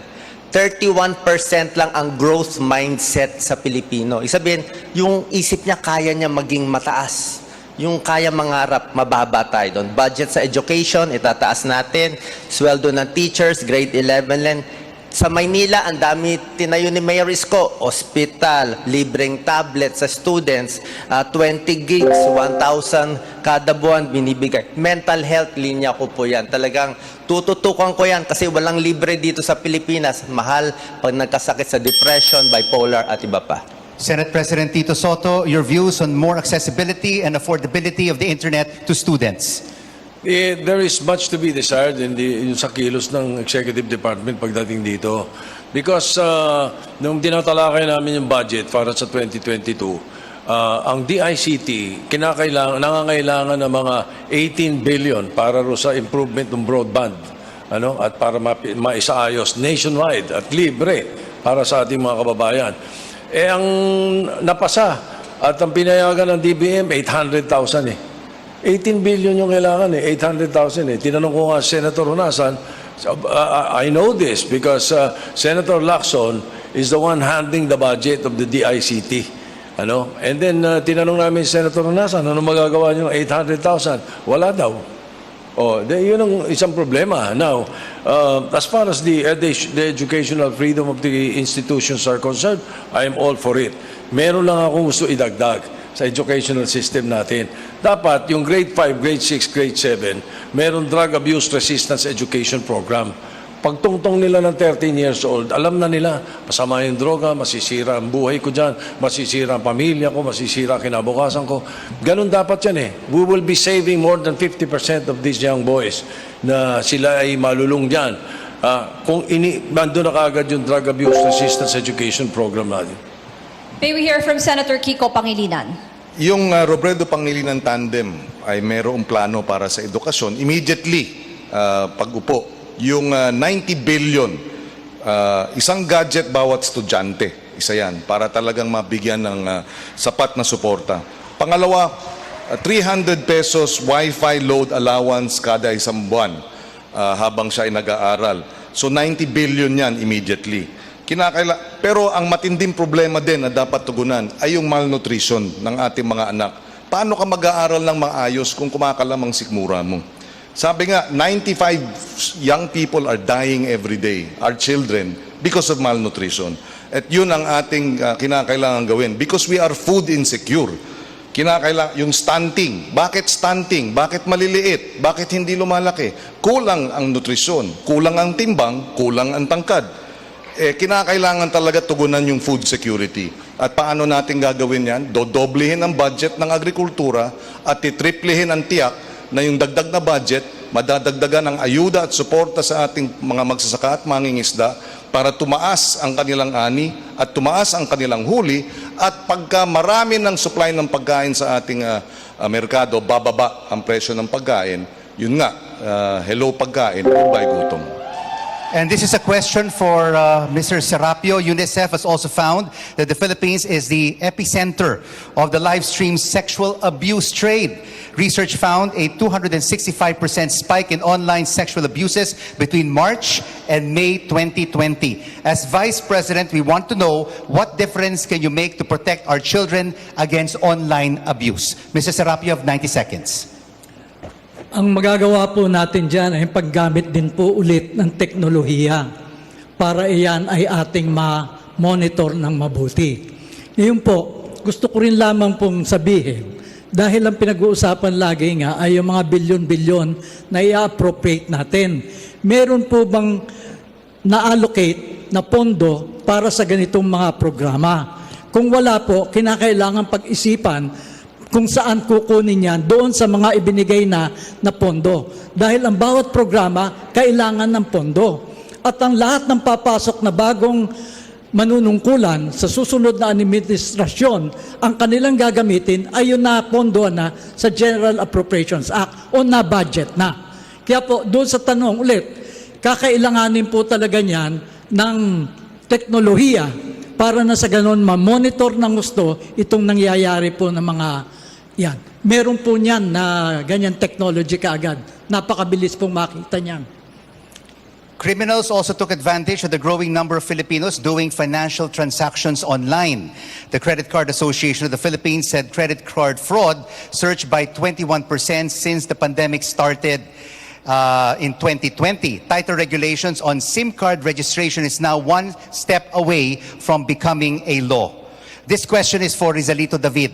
How will you crack down on criminals, cyber criminals, and safeguard the people's personal information? Mr. David. Well, the law is already in place. It just have to be implemented properly. Why do you think it's not being implemented properly? Perhaps there's yung kakulangan nga ng political will and yung desire natin to really help out, no? Yung ating kapwa para maiwasan yung mga ganyang bagay. Wala na akong ibang maisasagot doon dahil nandiyan na yung batas Nasa executive department na lang yan kung paano nila gagawin, ano? I don't know if some of them are even involved in these things. That's why nakakalusot, no? Ang dali lang naman yan even yung cyber sex, no? Kontrolado natin yung mga ISPs. Bakit hindi yun minomonitor maigi ng ating gobyerno? Lahat naman dadaan sa ISPs, di ba? So bakit nangyayari pa rin ito, no? So posibleng merong kontsabahan dahil malaking pera ang involved diyan. Paminsan-minsan naguhulihan, pero on the whole pera yung pinag-uusapan, corruption pa rin yung pinupuntahan itong question na ito, no? And Manny Lopez, your views on cyber criminality and safeguarding people's personal information. Yes, being a technology management professional for several decades, I think a real problem is competence, technical competence. Our implementers, our policymakers are not really keen or properly equipped on the matter of technologies and management.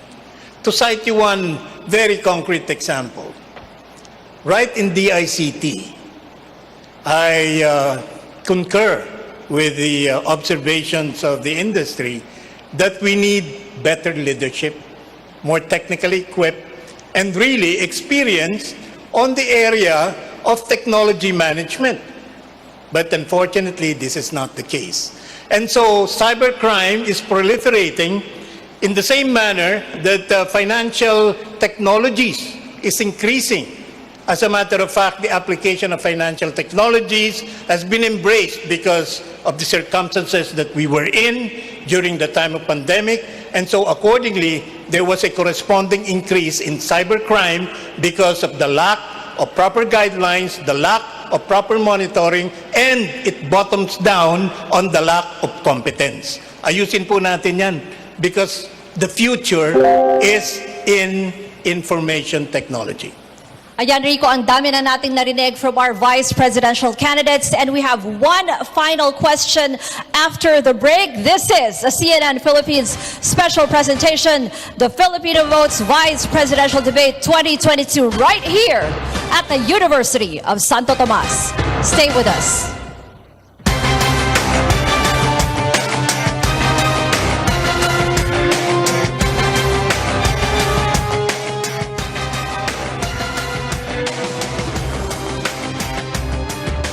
This program is brought to you by Attorney Olin Seno, running for Mayor, Mandawi City. Board Member Tadio Junque Uano, seeking for re-election, 6th District, Cebu Province. Attorney Rico Amores, running for Vice Mayor, Lapu-Lapu City. Mama Annabeth Cuson, running for Councilor, Lapu-Lapu City. Oscar Del Castillo Jr., running for Councilor, Mandawi City. Doc Boy Colina Labilla, running for Councilor, Cebu City. Isko Uano, running for Councilor, Mandawi City. Attorney Eugene Espirido, running for councilor, Lapu-Lapu City. Glenn Anthony Soco, seeking for re-election, 6th District, Cebu Province. Congresswoman Paz Rodasa, running for mayor, Lapu-Lapu City.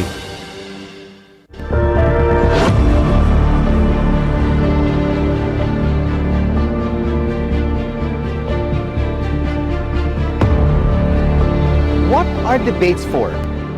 Sure, it's not mandatory, but participation says a lot about the candidate. It demonstrates their profound national commitment ahead of the general elections on May 9th. On Saturday, February 26th, CNN Philippines will ask the vice presidential candidates the hard question.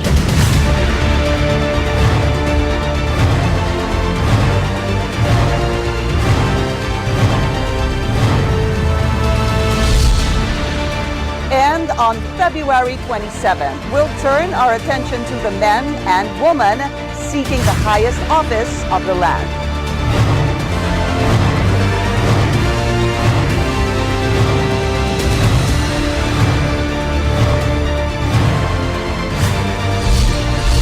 They have confirmed their attending, ready to face the nation, Ready to answer your questions. to promote accountability. Side by side, on one stage,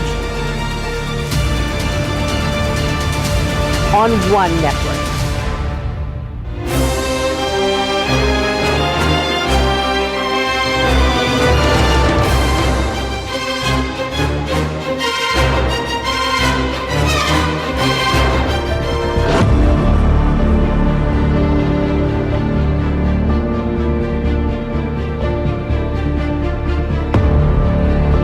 What are debates for? Sure, it's not mandatory, but participation says a lot about the candidate. It demonstrates their profound national commitment ahead of the general elections on May 9th. On Saturday, February 26th, CNN Philippines will ask the vice presidential candidates the hard question.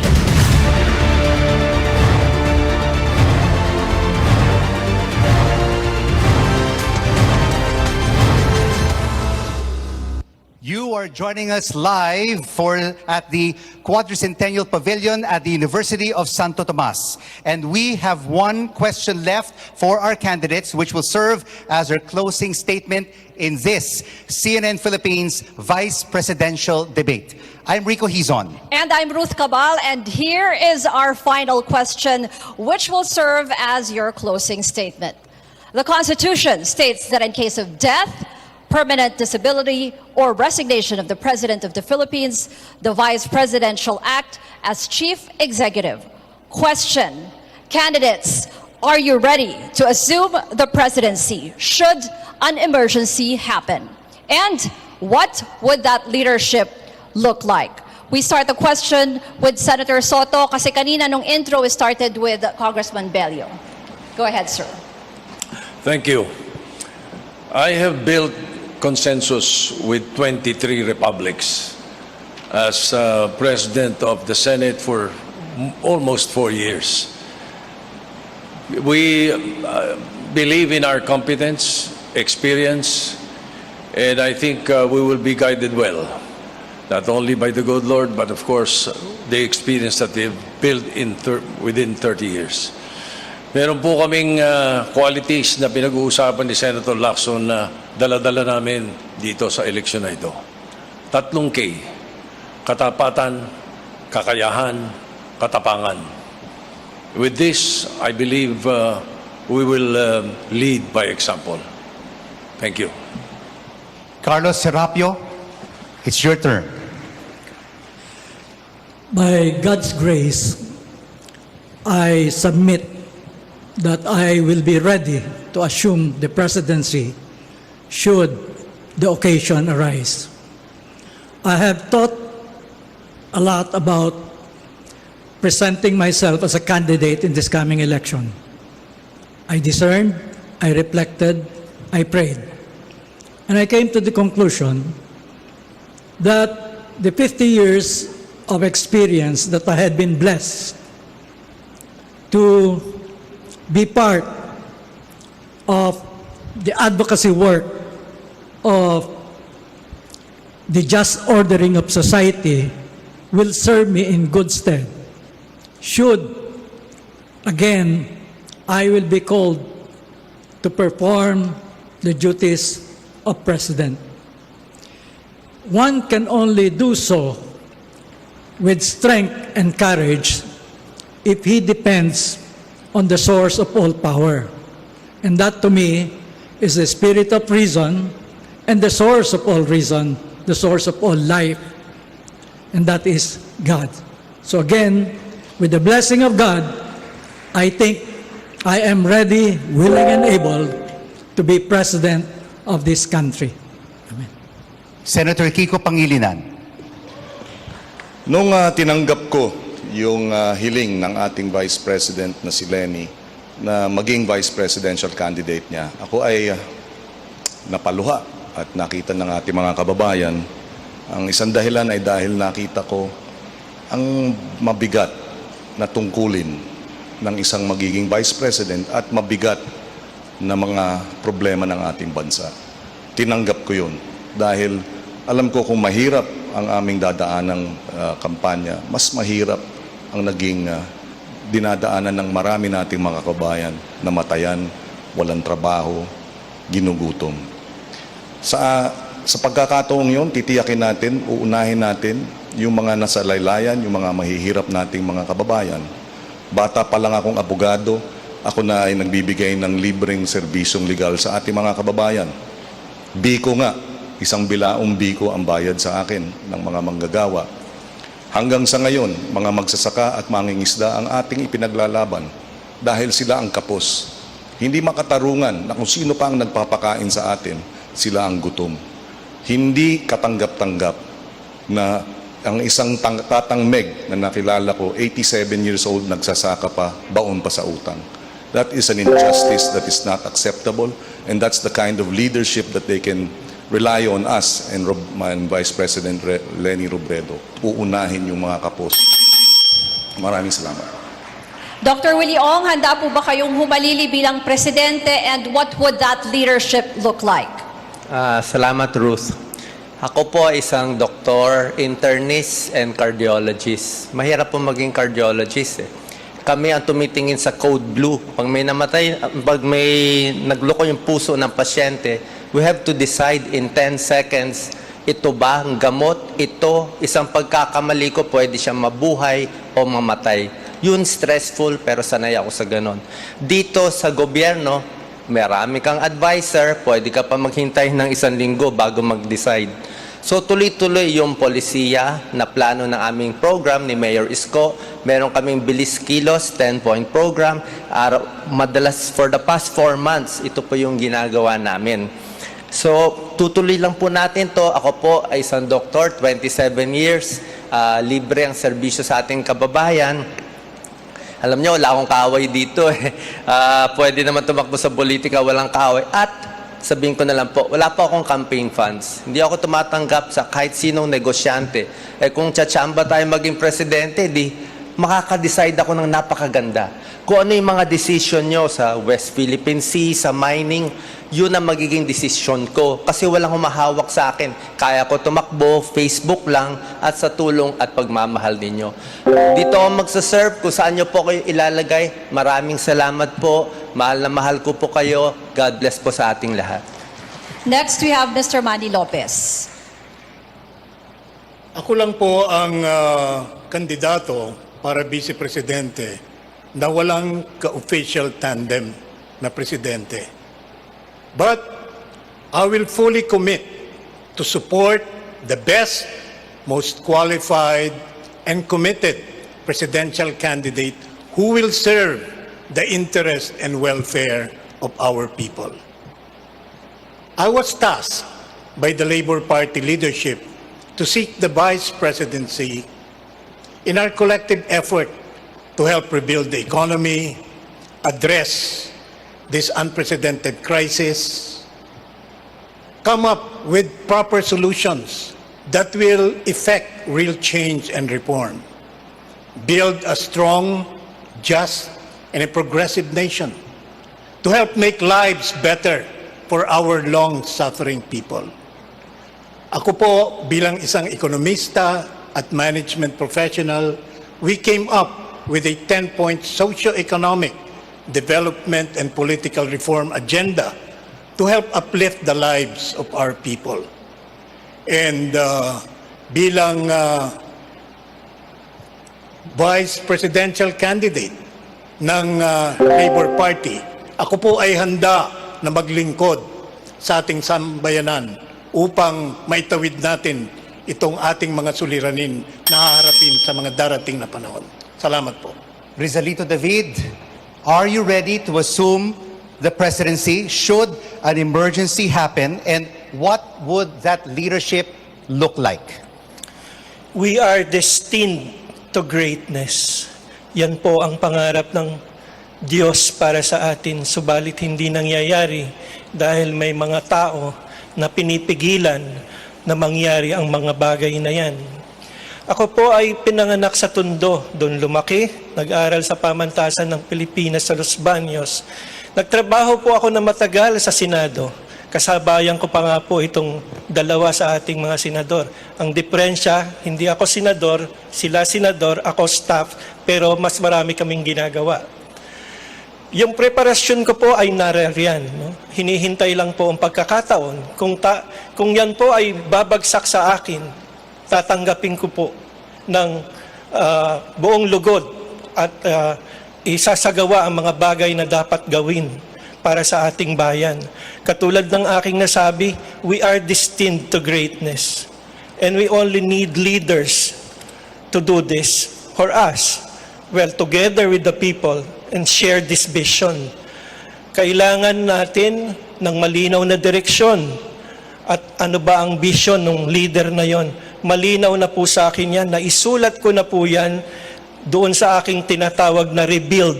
At pinakita ko pa nga po kanina doon sa mga staff ng CNN kung ano itong sinulat ko na ito. Ako po'y nakahanda para sa ganyang pagkakataon. Marami pong salamat. Walden Bello. Thank you very much, and thank you very much to CNN for this opportunity. Yes, I'll be ready to assume, but I really wanted to air some of my problems. You know, Sara Duterte is not here. They were watching us, you know, fighting one another. And she was not here to reveal her program because she has no program for the people. All she has is this mandatory military bill that would add 2 more years sa ating mga kababayan. 18-year-olds, they're trying to get out. No? I mean, we need Sara Duterte and Marcos to come and reveal themselves to the people. No? And that is why I don't like dumping on Senator Soto or Senator Pangilinan. No? I mean, really, you know, I think the main problem that we face is the Marcos-Duterte tandem. No? And I think that they just spat on the face of the Filipino people, telling them, you're not worth my giving you our programs because they have fucking no programs. Okay? So, let me just end with that. You know, if I don't care what a number of people say, but I feel very strongly about the absence of these 2 idiots in this event. Thank you, CNN. Candidates, we would like to thank you for your very generous time and for revealing to the Filipino people, sa buong sambayanan, ang inyong plataforma at programa kung kayo ang magiging vice-presidente ng Pilipinas. And after any debate, people often ask, who won? Who stood out? And who is the most qualified? So tell us what you think via the CNN Philippines digital platforms. At marami na nga tayong reactions ngayon sa Twitter and Facebook. So to our audience, keep them coming. We want to hear from you. Alam mo, Rico, kasi yung mga ganitong debate, magandang pagkakataon talaga ito para makilala ang ating mga kandidato at marinig silang lahat. And again, we want to thank our candidates. And gusto rin natin pasalamatan ang ating virtual audience who joined us for this Vice Presidential Debate 2022. And of course, thank you very much to our host, the University of Santo Tomas. Maraming salamat po. Let's call in our candidates in alphabetical order. Former Akbayan Party List Representative Walden Bello. Please join us.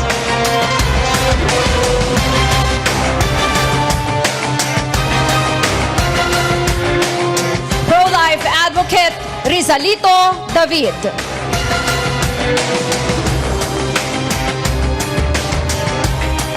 Economist Manny S.D. Lopez.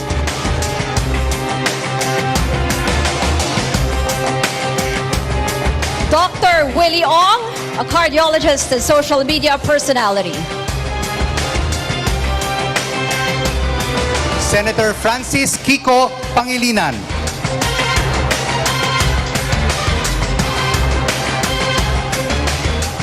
Lawyer Carlos Serapio.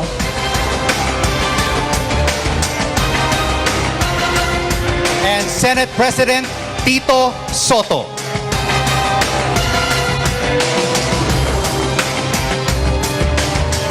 Maraming salamat po sa ating mga kandidato. Ako po si Ruth Cabal. And I am Rico Hizon. Join us again tomorrow where 9 out of the 10 presidential candidates will be here, right here on the stage at the Quadricentennial Pavilion at the University of Santo Tomas to answer your questions. 5 to 7 p.m. Thank you for watching this CNN Philippines special presentation. The Filipino Votes Vice Presidential Debate 2022. Thank you.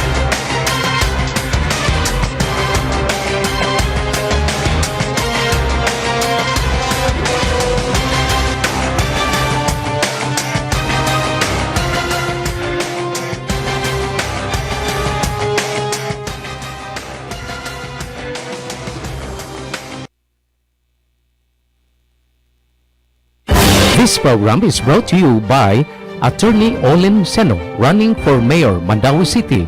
Board Member Tadio Junque Uano, seeking for re-election, 6th District, Cebu Province. Attorney Rico Amores, running for Vice Mayor, Lapu-Lapu City. Mama Anabet Cuson, running for Councilor, Lapu-Lapu City. Oscar Del Castillo Jr., running for Councilor, Mandaue City. Doc Boy Culina Labilla, running for Councilor, Cebu City. Isko Uano, running for Councilor, Mandaue City. Attorney Eugene Espirido, running for Councilor, Lapu-Lapu City. Glenn Anthony Soco, seeking for re-election, 6th District, Cebu Province. Congresswoman Pastor Dasa, running for Mayor, Lapu-Lapu City.